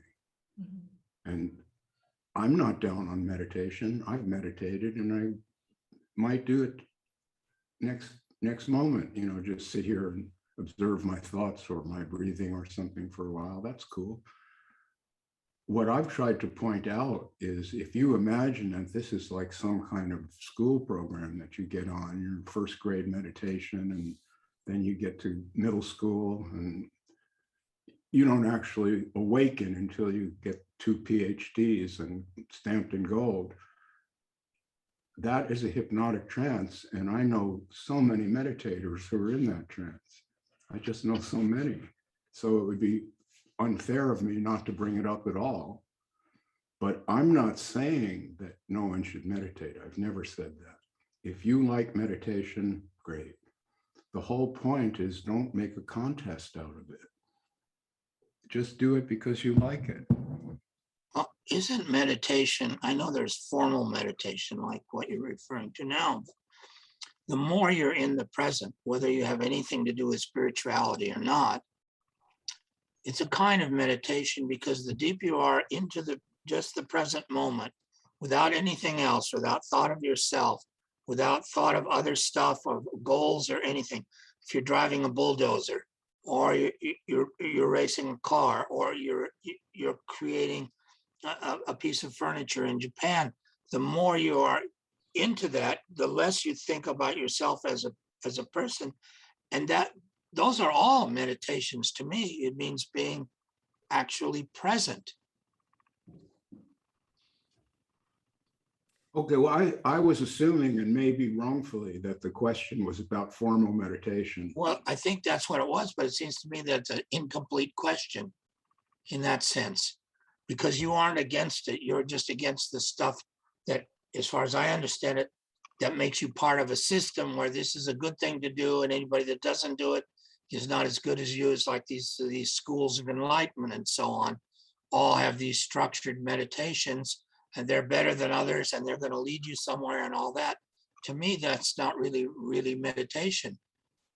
The problem with it is, if, from my point of view, if we're talking about awakening, which to me is a real thing, although some people... It is a real thing, yes. Okay, so you and I agree on that. It's an actual human experience that certain people... It's like, it's like water and steam. Okay. If you're in the what you call the hypnotic state, maybe you're ice or water, and if you're in the awakened state, it's more like steam. It's all the same substance, but it's just a different kind of vibrational level or level of perception. It doesn't make you better or something. Yeah, it doesn't make you better than anybody, but it's audacious. Right. But it's audacious socially to speak this way because that's people assume. See, this is something I had to go through in the 2019 gathering when it wasn't like this. There really were people sitting at my feet. That's what I call the clip mic club. You referred to it, all these guys sitting on the stage with the flower, the glass of water, and prognosticating, telling everybody the way it is and being so casual and lovely. They all live in Mill Valley, they don't live in the Sudan or Somalia.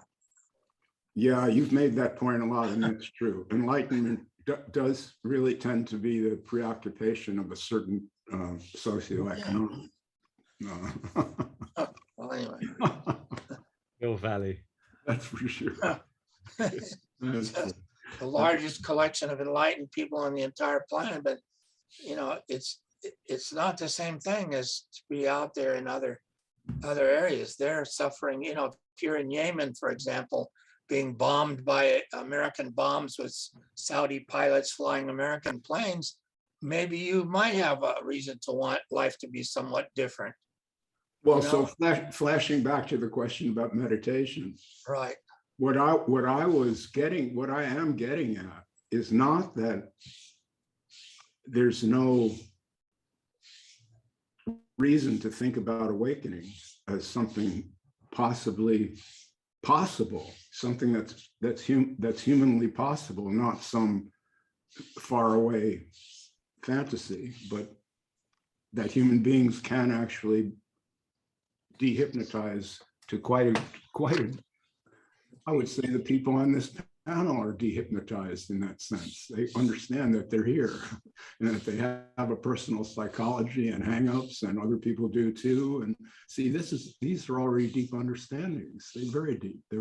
That is enlightenment. When you see yourself and others, of course. So I don't think it's a big deal. But what my point is that I don't really like hearing people being instructed that this is a method for awakening, because as soon as those words are spoken and you have a method takes time. That's what a method is. You put the input in over here and you work with it for a while, and at the other end, out comes a PhD or whatever you're producing in this system. And awakening is not like that. So each time someone hears that, they become more deeply hypnotized, not less. And that's what I'm saying. I know a lot of ace meditators. They can sit there with their legs in a perfect position for hours. And if it hurts, they can get past the pain and all that. But from my point of view, this person I'm thinking about is hypnotized. He's in a trance. I could be wrong. I'm not the one to judge. Maybe he's awake and I'm in a trance. How would we know? Well, there are certain ways that there are clues or tells, I think, that way. It's like somewhere, I think a couple of weeks ago, you talked about method, or is there a system to wake people up?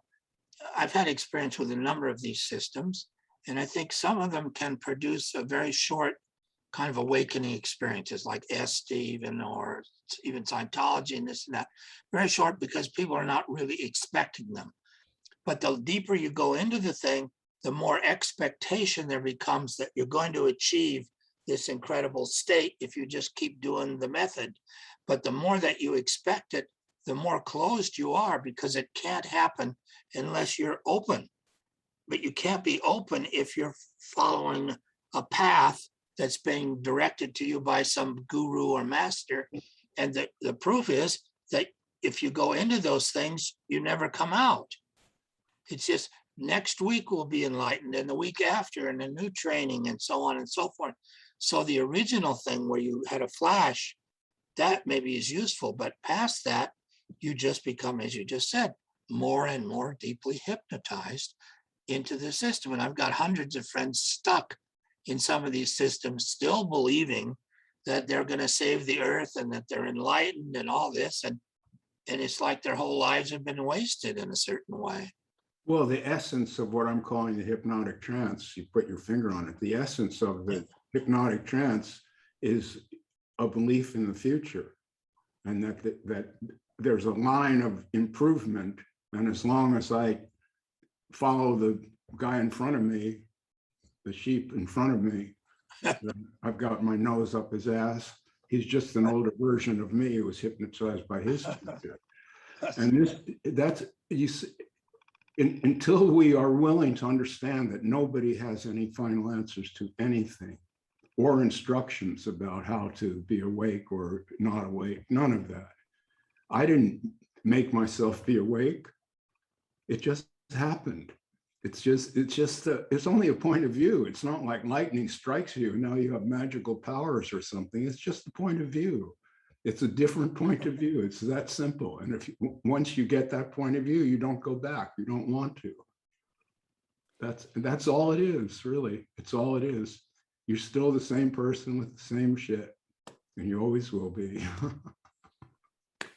Robert, I'd like to. Let me just put the cap on that statement. And that's my argument with these guys who sit on the stage and they're just so wonderful all the time and happy, and they don't tell you the bad parts, because then the followers don't want to come there. No one wants to hear old age, illness, and death, impermanence. The fact That's that the argument I had with the guy that runs Science and Non-Duality, that they're holding these luxurious retreats everywhere and everybody's wonderful every which way. And Maurizio, whatever his name is. And I said, well, listen, I got this great idea. Let's hold the next one in Mogadishu. And all these people could come over there, and we'll really show how there is no suffering anywhere and everything is so perfect and wonderful. And they didn't take me up on it. Instead, they decided to go somewhere in Toscana, right? It's just not quite the same. I like that story. I want to hold next year's gathering in Mogadishu. That's perfect. Yeah, right. Just anyway. Robert, I'd like to share on this topic, if that's okay. I would like to say that not all of these practices are the same. I have my own practice, and I offer a practice or an experience that is an experiential. It's about letting go, and there's no fee. There's no going to somewhere to reach somewhere or to be enlightened. It's about being. It's about letting go. And most people, even these practices of meditation practices, focusing on breath, on a mantra, all of these, walking meditation, all of these are doing practices. And we're so used to doing and doing and doing in our lives. We don't get to be in the moment to just let go and experience the flow. So this is the practice for me that I enjoy, and it's not about going somewhere or even the experience itself. Really, it's ultimately an opportunity to allow to let go. It's really where the benefit is. How is the life? How is the life outside of that 10 minutes, 20 minutes? It's not those 20 minutes that, oh, I have to go there, I'm getting all the answers. Oh, that's where I'm going to become enlightened if I do this enough times. Or if I do it, I'll get good at it. It's totally the opposite. And so I can say from my own experience, I have had practices in these other types of meditation practices, and I'm beyond that. And I'm not saying that that's a better thing. I'm only saying that from my own experience in my own life, I feel I have a more authenticity, ability to show up and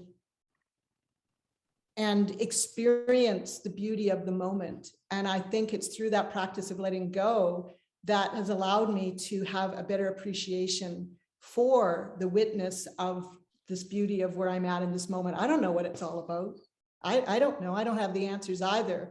But what I do know is that you have even stated in your book that it's what you're offering or sharing really is prompting me to be my own authority and to show up as my own light. Well, there are many others as well. Like Carson mentioned in the beginning of this experience of sharing today about the gentleman or the person at the trainer in that workshop he went to, offered or prompted something for him to be able to become his own authority from his own experience of forgiveness, for example. So I think meditation, and maybe that it seems strange, but we bring these words to the table that so that words can trigger something for some people, and other words. So maybe we come up with a new word. But for me, from my experience, is really about letting go and being in the flow. And I think that for me, what aligns with what I'm attracted in your work, and where I'm attracted to that, and really that prompting of recognizing for me to be my own authority, and that life is precious. We only have this moment now. And as Carson said, we're in the river, we're going to flow, there's a waterfall. So I'm not going to go to worrying about the future, come back to being in the moment. And that's what these practices have helped me to recognize. Yes, I plan things, but then I come back to the moment to exercise. What's the step to be able, what's the next in this moment? How am I going to get there? Well, I can maybe have an ideal of the future, but I don't know what that looks like. All I can do is come back to this moment. So these practices have helped me to that, in that letting go. And I have so many individuals that they don't know how to do that. They always want to control everything. Don't know how to let go. Well, but you're a very audacious character, and I bet you were as a child. Is that true or false? Yeah, I guess I was, yes, I guess so. Yeah, so you see, I don't know about practices. I think that what you are now is a naked personality, if I can put it that way, out in the world, free to express herself and buy boats and take people on cruises and make honey and all that. See, that's all, that's the talent. That's just you. You know, it's interesting. I heard you say a little earlier in our discussions that you being your experience of being a shy person and a loner, and yet now, you know, you're here expressing yourself, and that is, and sometimes that's not easy. It's not easy because when we really do express ourselves, that sets us up for other people to be like, well, I don't agree with that, or I don't like that. And I get that. And I appreciate that because, well, number one, those are another aspects of myself. So I get to really look at myself. I can choose to or choose not to, but there I am, wherever I'm at in the moment. It's always ourselves. Yeah, the only problem I've had with it really is it sometimes feels embarrassing to hear this shit coming out of my own mouth. Mm. Other than that, no worries, really. I mean, I'm not going to go on a giant ego trip. I already showed that for long ago. So that's not the worry. The worry is just being stupid when you keep talking. I mean, it can degenerate and you wouldn't even know it. I'd just like to say that I concur with Valma, that there can be benefit in having a regular practice where you set aside some time to let go. Yeah, sure. That, you see, I've been misunderstood, Carson. People think I'm against all that, but I'm not. But that's what needed to be critiqued, because that was this whole new age thing that to me is quite shallow, not deep. There is a depth and there are practices. I agree with you. These have been known for a long time. It doesn't really take a lot of instruction to be told to sit there quietly and observe your breath and let your mind go wherever it wants. You should be able to hear that and go off in the woods, in the forest, and with the chickens. And be cool, you know. It shouldn't take years and following, kissing somebody's feet and all. This is my critique. It's a cultural critique. It's not a critique of ancient practices. They all have a utility, otherwise they wouldn't be around this long. I did transcendental meditation for a while, and I used to work on staff at Maharishi International University, and I would listen to him and go, God, this sounds so fantastic. I want what he's got. And it wasn't until many years later, and in my case, TM stopped working for me. I got to where I could not be effortless about it, and that ruined it.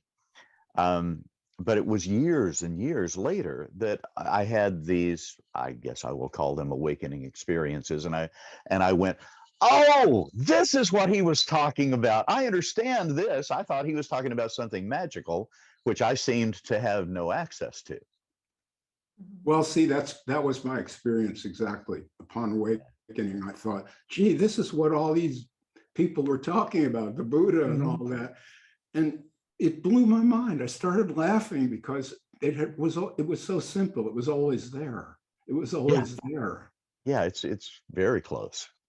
Well, we all have glimpses of it. We always have the experience. Yeah, exactly. I mean, it's like having a good orgasm or a good bowel movement or whatever. You have a great moment of aha. So it's like we all have the experience. Yay for good orgasms. I like that. We'll get a t-shirt. We'll sell these t-shirts. Enlightenment is just a big shit. No, mine would say enlightenment's a great orgasm. It has to be a good one. Yeah. But I mean, that's true, really. I know it is. Those aha moments. Hey, it's like I'm old enough so that if I could just hold it and take a nice pee, no worries, you know, perfect. This life is going by so quickly for all of us. I think that is what we really should understand and not make a project out of it. It doesn't have to be, you're living the thing. It doesn't have to be a project. You can just do things and enjoy them and enjoy people, and that's it. There's no more to really squeeze out of the deal that I have ever heard anyone discuss. I've never heard a human being on this planet who's satisfied and doesn't think there's just this little more I could squeeze out of this. I mean, we can't help it. We can't help it. The thing about myself that I think is valuable to express is I'm okay with that. I'm not trying to heal. Well, then that sounds like you're satisfied. Well, you see, it is paradoxical because you're satisfied with dissatisfaction or whatever should that arise. Yeah, that's available. That's on the menu. Well, so the commitment that I found in myself is to simply meet each moment curiously without taking sides. And I practiced it for a while. So there's a practice. I would tell myself, you're too quick to judge. And I tell myself that story about the farmer and the son, and then the horse runs off, the Russian story. We all know that one. I know it. There's an impoverished farmer and his son. They only have one poor horse. And one day, a calamity, the horse runs off. And now they're left with nothing. The neighbor comes over to commiserate and says, boy, that's a tough break. And the farmer says, maybe. Next day, the horse comes back on its own, and there's 3 other stray horses behind it. And they put them in the corral, and the neighbor comes over and tells the farmer, you sure are lucky. Look at all that riches you suddenly get. The farmer says, maybe. So the next day, the kid is trying to break one of the horses. He falls off and breaks his arm.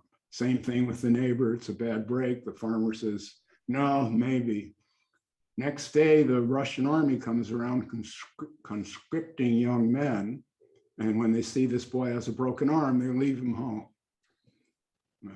Same story. Maybe it was good luck, maybe it was bad. And this story is told endlessly. I mean, it's like one of these, I forget what it's called now, hairy dog story. It goes on until the listener gets the point that you can't really conclude anything. Yeah, it's not over till it's over, and it's never over.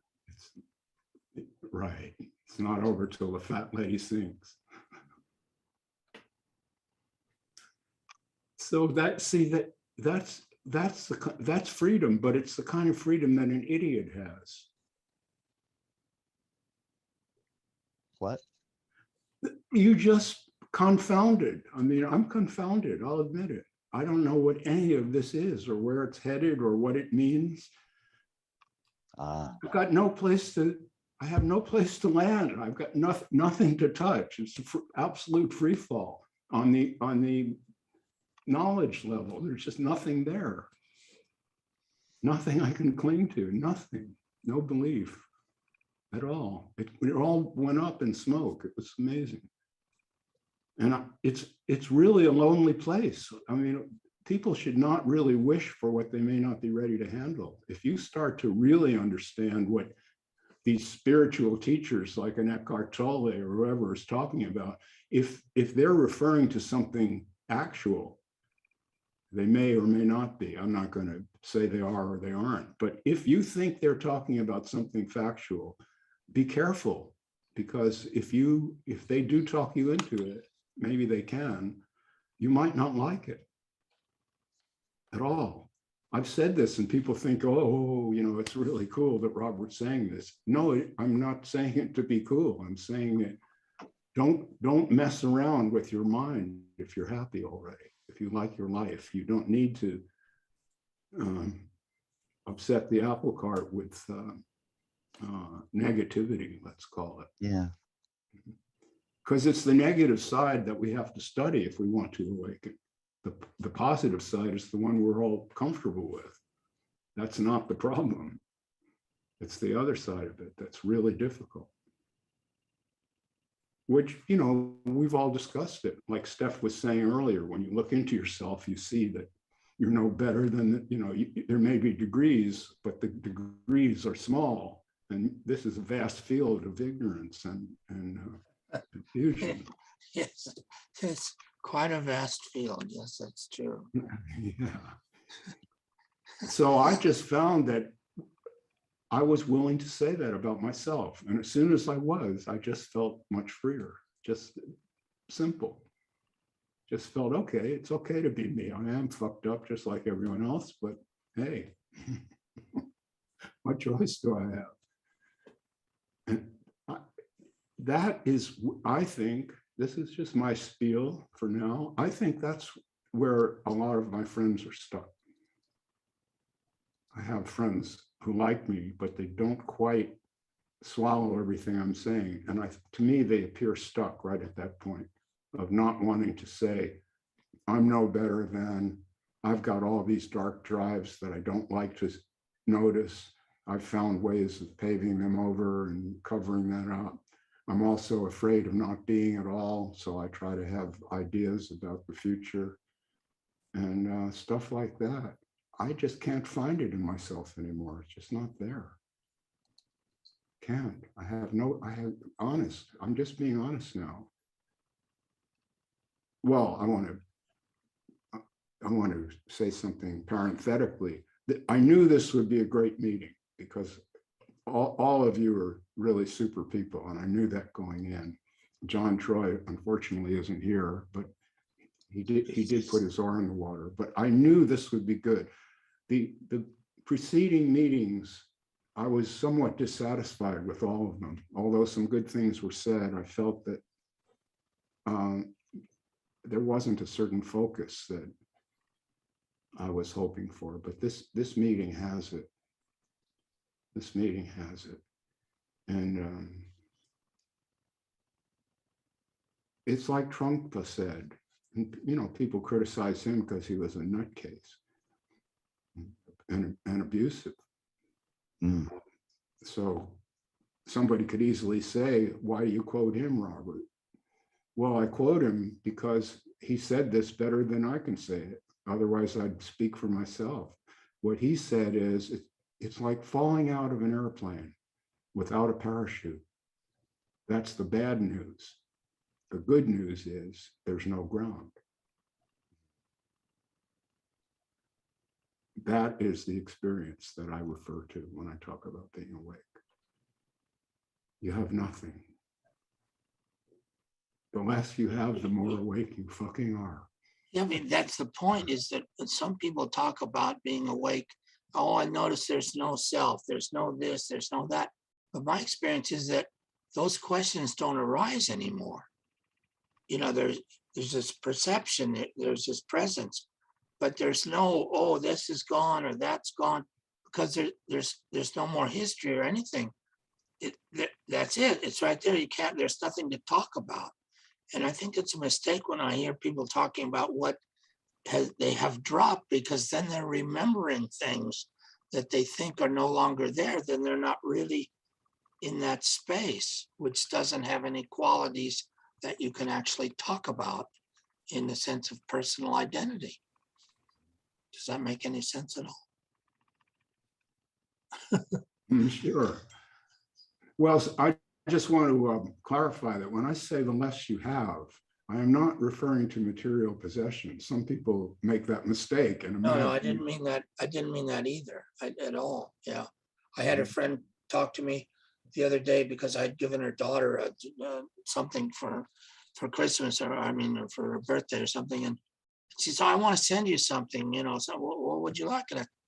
And I thought about it for a second, then I realized that I didn't need anything, in the material sense. I thought, that's strange. Actually, you know, the rent is paid and, you know, it's not raining through the roof. I have hot water. I mean, simple things, but just a decent life. I had no needs at all. I didn't need to go shopping. That was a very nice kind of feeling. that I had no need. She didn't need to send me anything. I said, well, give your daughter something else from me instead of sending me something. Yes. Ricardo, I cannot read the chat, but I see you put it up there. Is there anything in there that I need to know?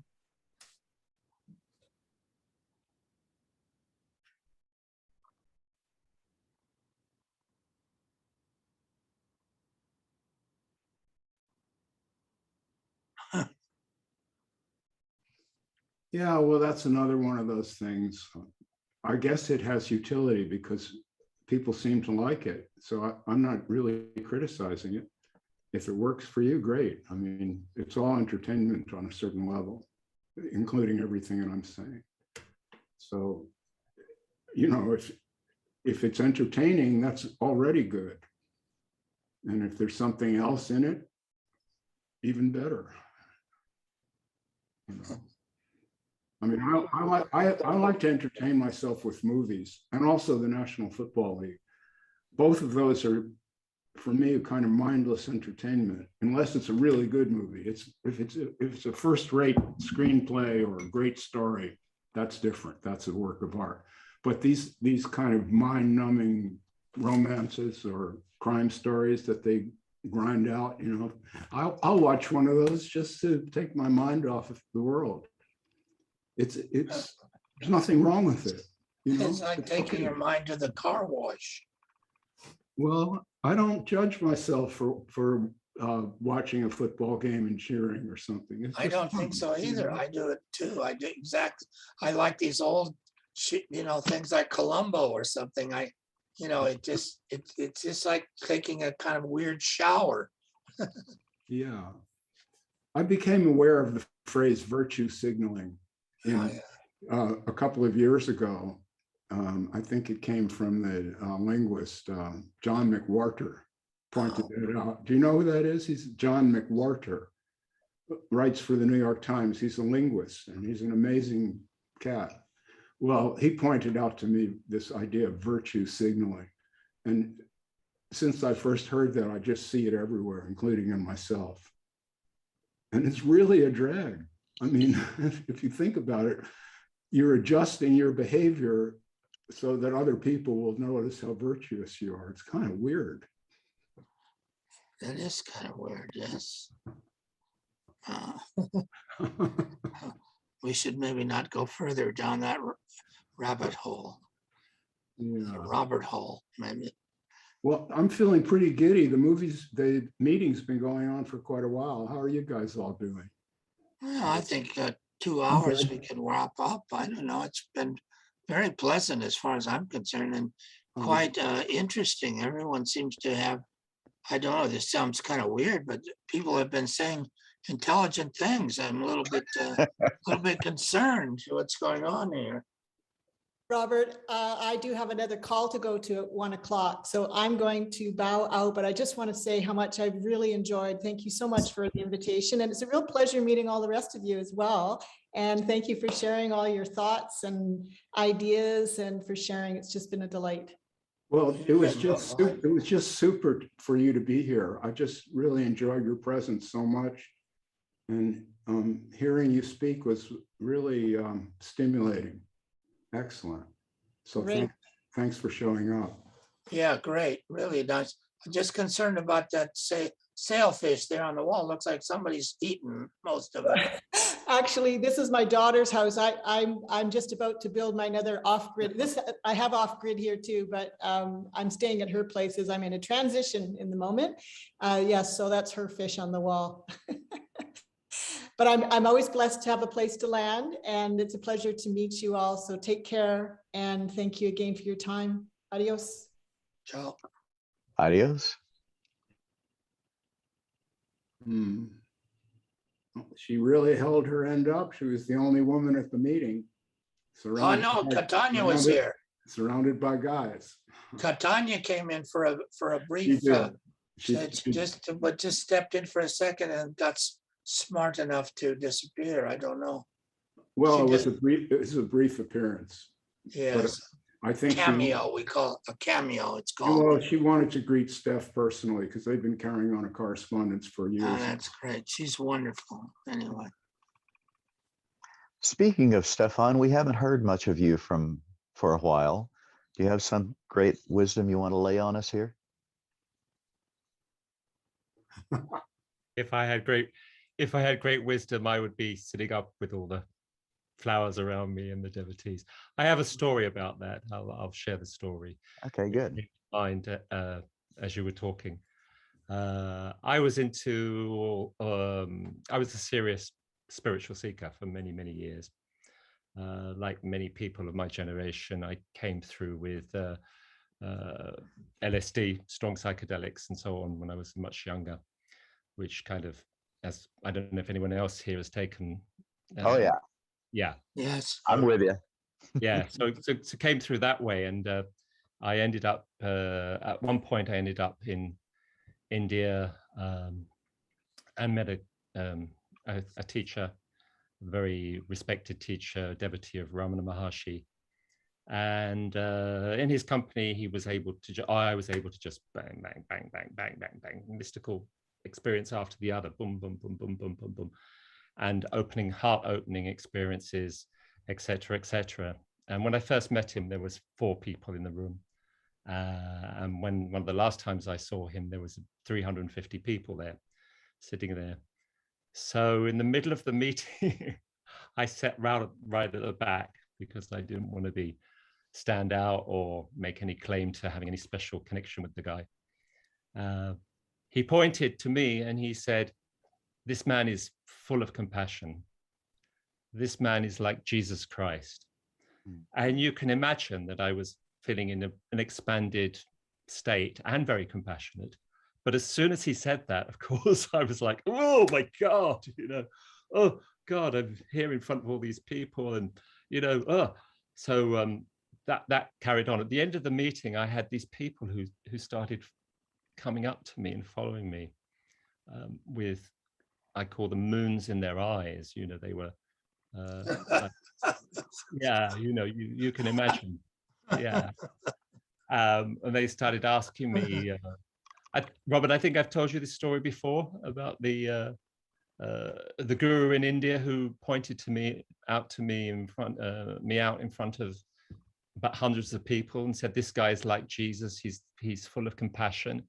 You did say that, yeah. Yeah, yeah. And immediately I kind of collapsed. And then after the satsang, after the meeting, these people came up to me and they were all like, "Oh, you are the one, can you teach us?" And I was like, no, please, I'm just an ordinary guy. I'm just an ordinary guy. Please, please, please, please. He has pointed you out. You are, in the end, I had to tell them to fuck off. It was the only way I could get with it. Yeah. Well, something not that extreme, but along those lines happened to me a couple of weeks ago. Someone said I was like Jesus in the marketplace. That was my role. And I said, please don't say that. I don't want to be crucified. Well, exactly. That's what happens. Really, my experience, I guess it may not be the same as some of these great gurus or whatever, but my experience is a move towards humility, not the other way around at all. It's more like loss. It's more like a loss than a gain, I would say, where everything you thought you were, you aren't. Well, in the Tao, that's true. A loss like that, a loss in the sense of more understanding, is actually a gain. Yeah, well, whereas the gain in the real world is not. Yeah, well, I'm talking about more of the emotional experience of being put on a pedestal, which is what happened to Steph. That's what he was. That's wild, right? That's very wild. Yeah. He just didn't know how to monetize it. That's his problem. Yeah, yeah. I actually told that story to somebody, and they said to me, "Wow, you missed a really good opportunity there, Steph." That's right. Yeah. So I was very hip to the game by then, very hip to the game of these great nameless teachers that Robert talks about, Oh, well. and the way the whole thing works. I always freaked them out a little bit. I would just sit there and do nothing, and that upset them because I was meant to be going, you are the one, The thing about those guys is, this is one of John Troy's observations. He's been around a lot of these people. And what he says is they're one way out in the crowd, but when they're backstage, they're entirely different. Yeah. And he said that the thing that he liked about me was there's no difference at all. There is no backstage. There's only this. Well, for all we know, Jesus may have had a similar reaction to being said, "Oh, you're the one," Maybe. Because he's famous for having said, "All this and greater you can do." And to me, the statement about this wine is my blood, this bread is my body, is a statement conveying non-duality, that you're the same thing I am. So don't make me special. The problem with being special is you have to be separate.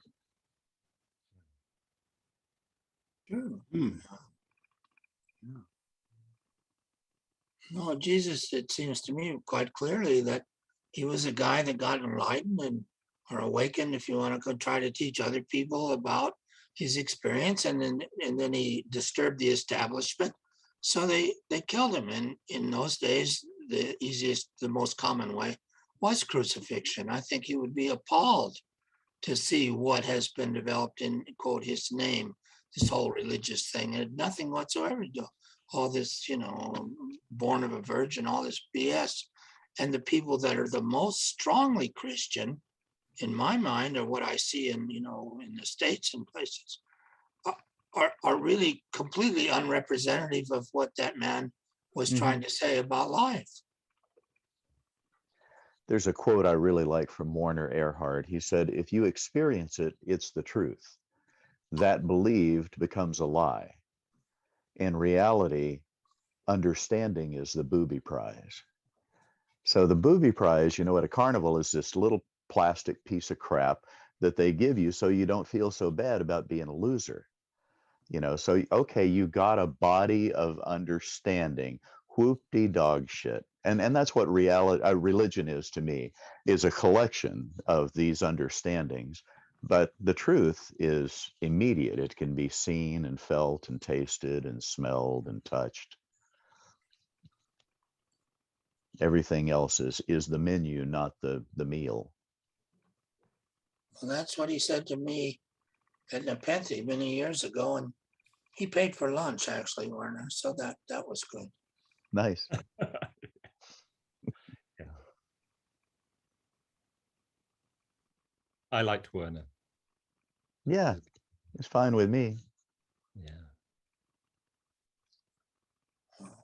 I don't think he had the ultimate truth, but he had a piece of it. It was helpful. Well, I think for me, it's time to say how much I appreciated meeting you people Yes, me too. and enjoying the variety of conversation, intelligent. That is a problem, it's so rare, but yeah, thank you very much. I hope we see each other again at some point. Robert? Pleasure. Pleasure to see you again, man. Yeah, you take care, old boy. Yeah. Say hello to the donkeys for me, huh? You too. Are your birds showing up to eat? Yeah, they are. They come every the winter now, it's freezing.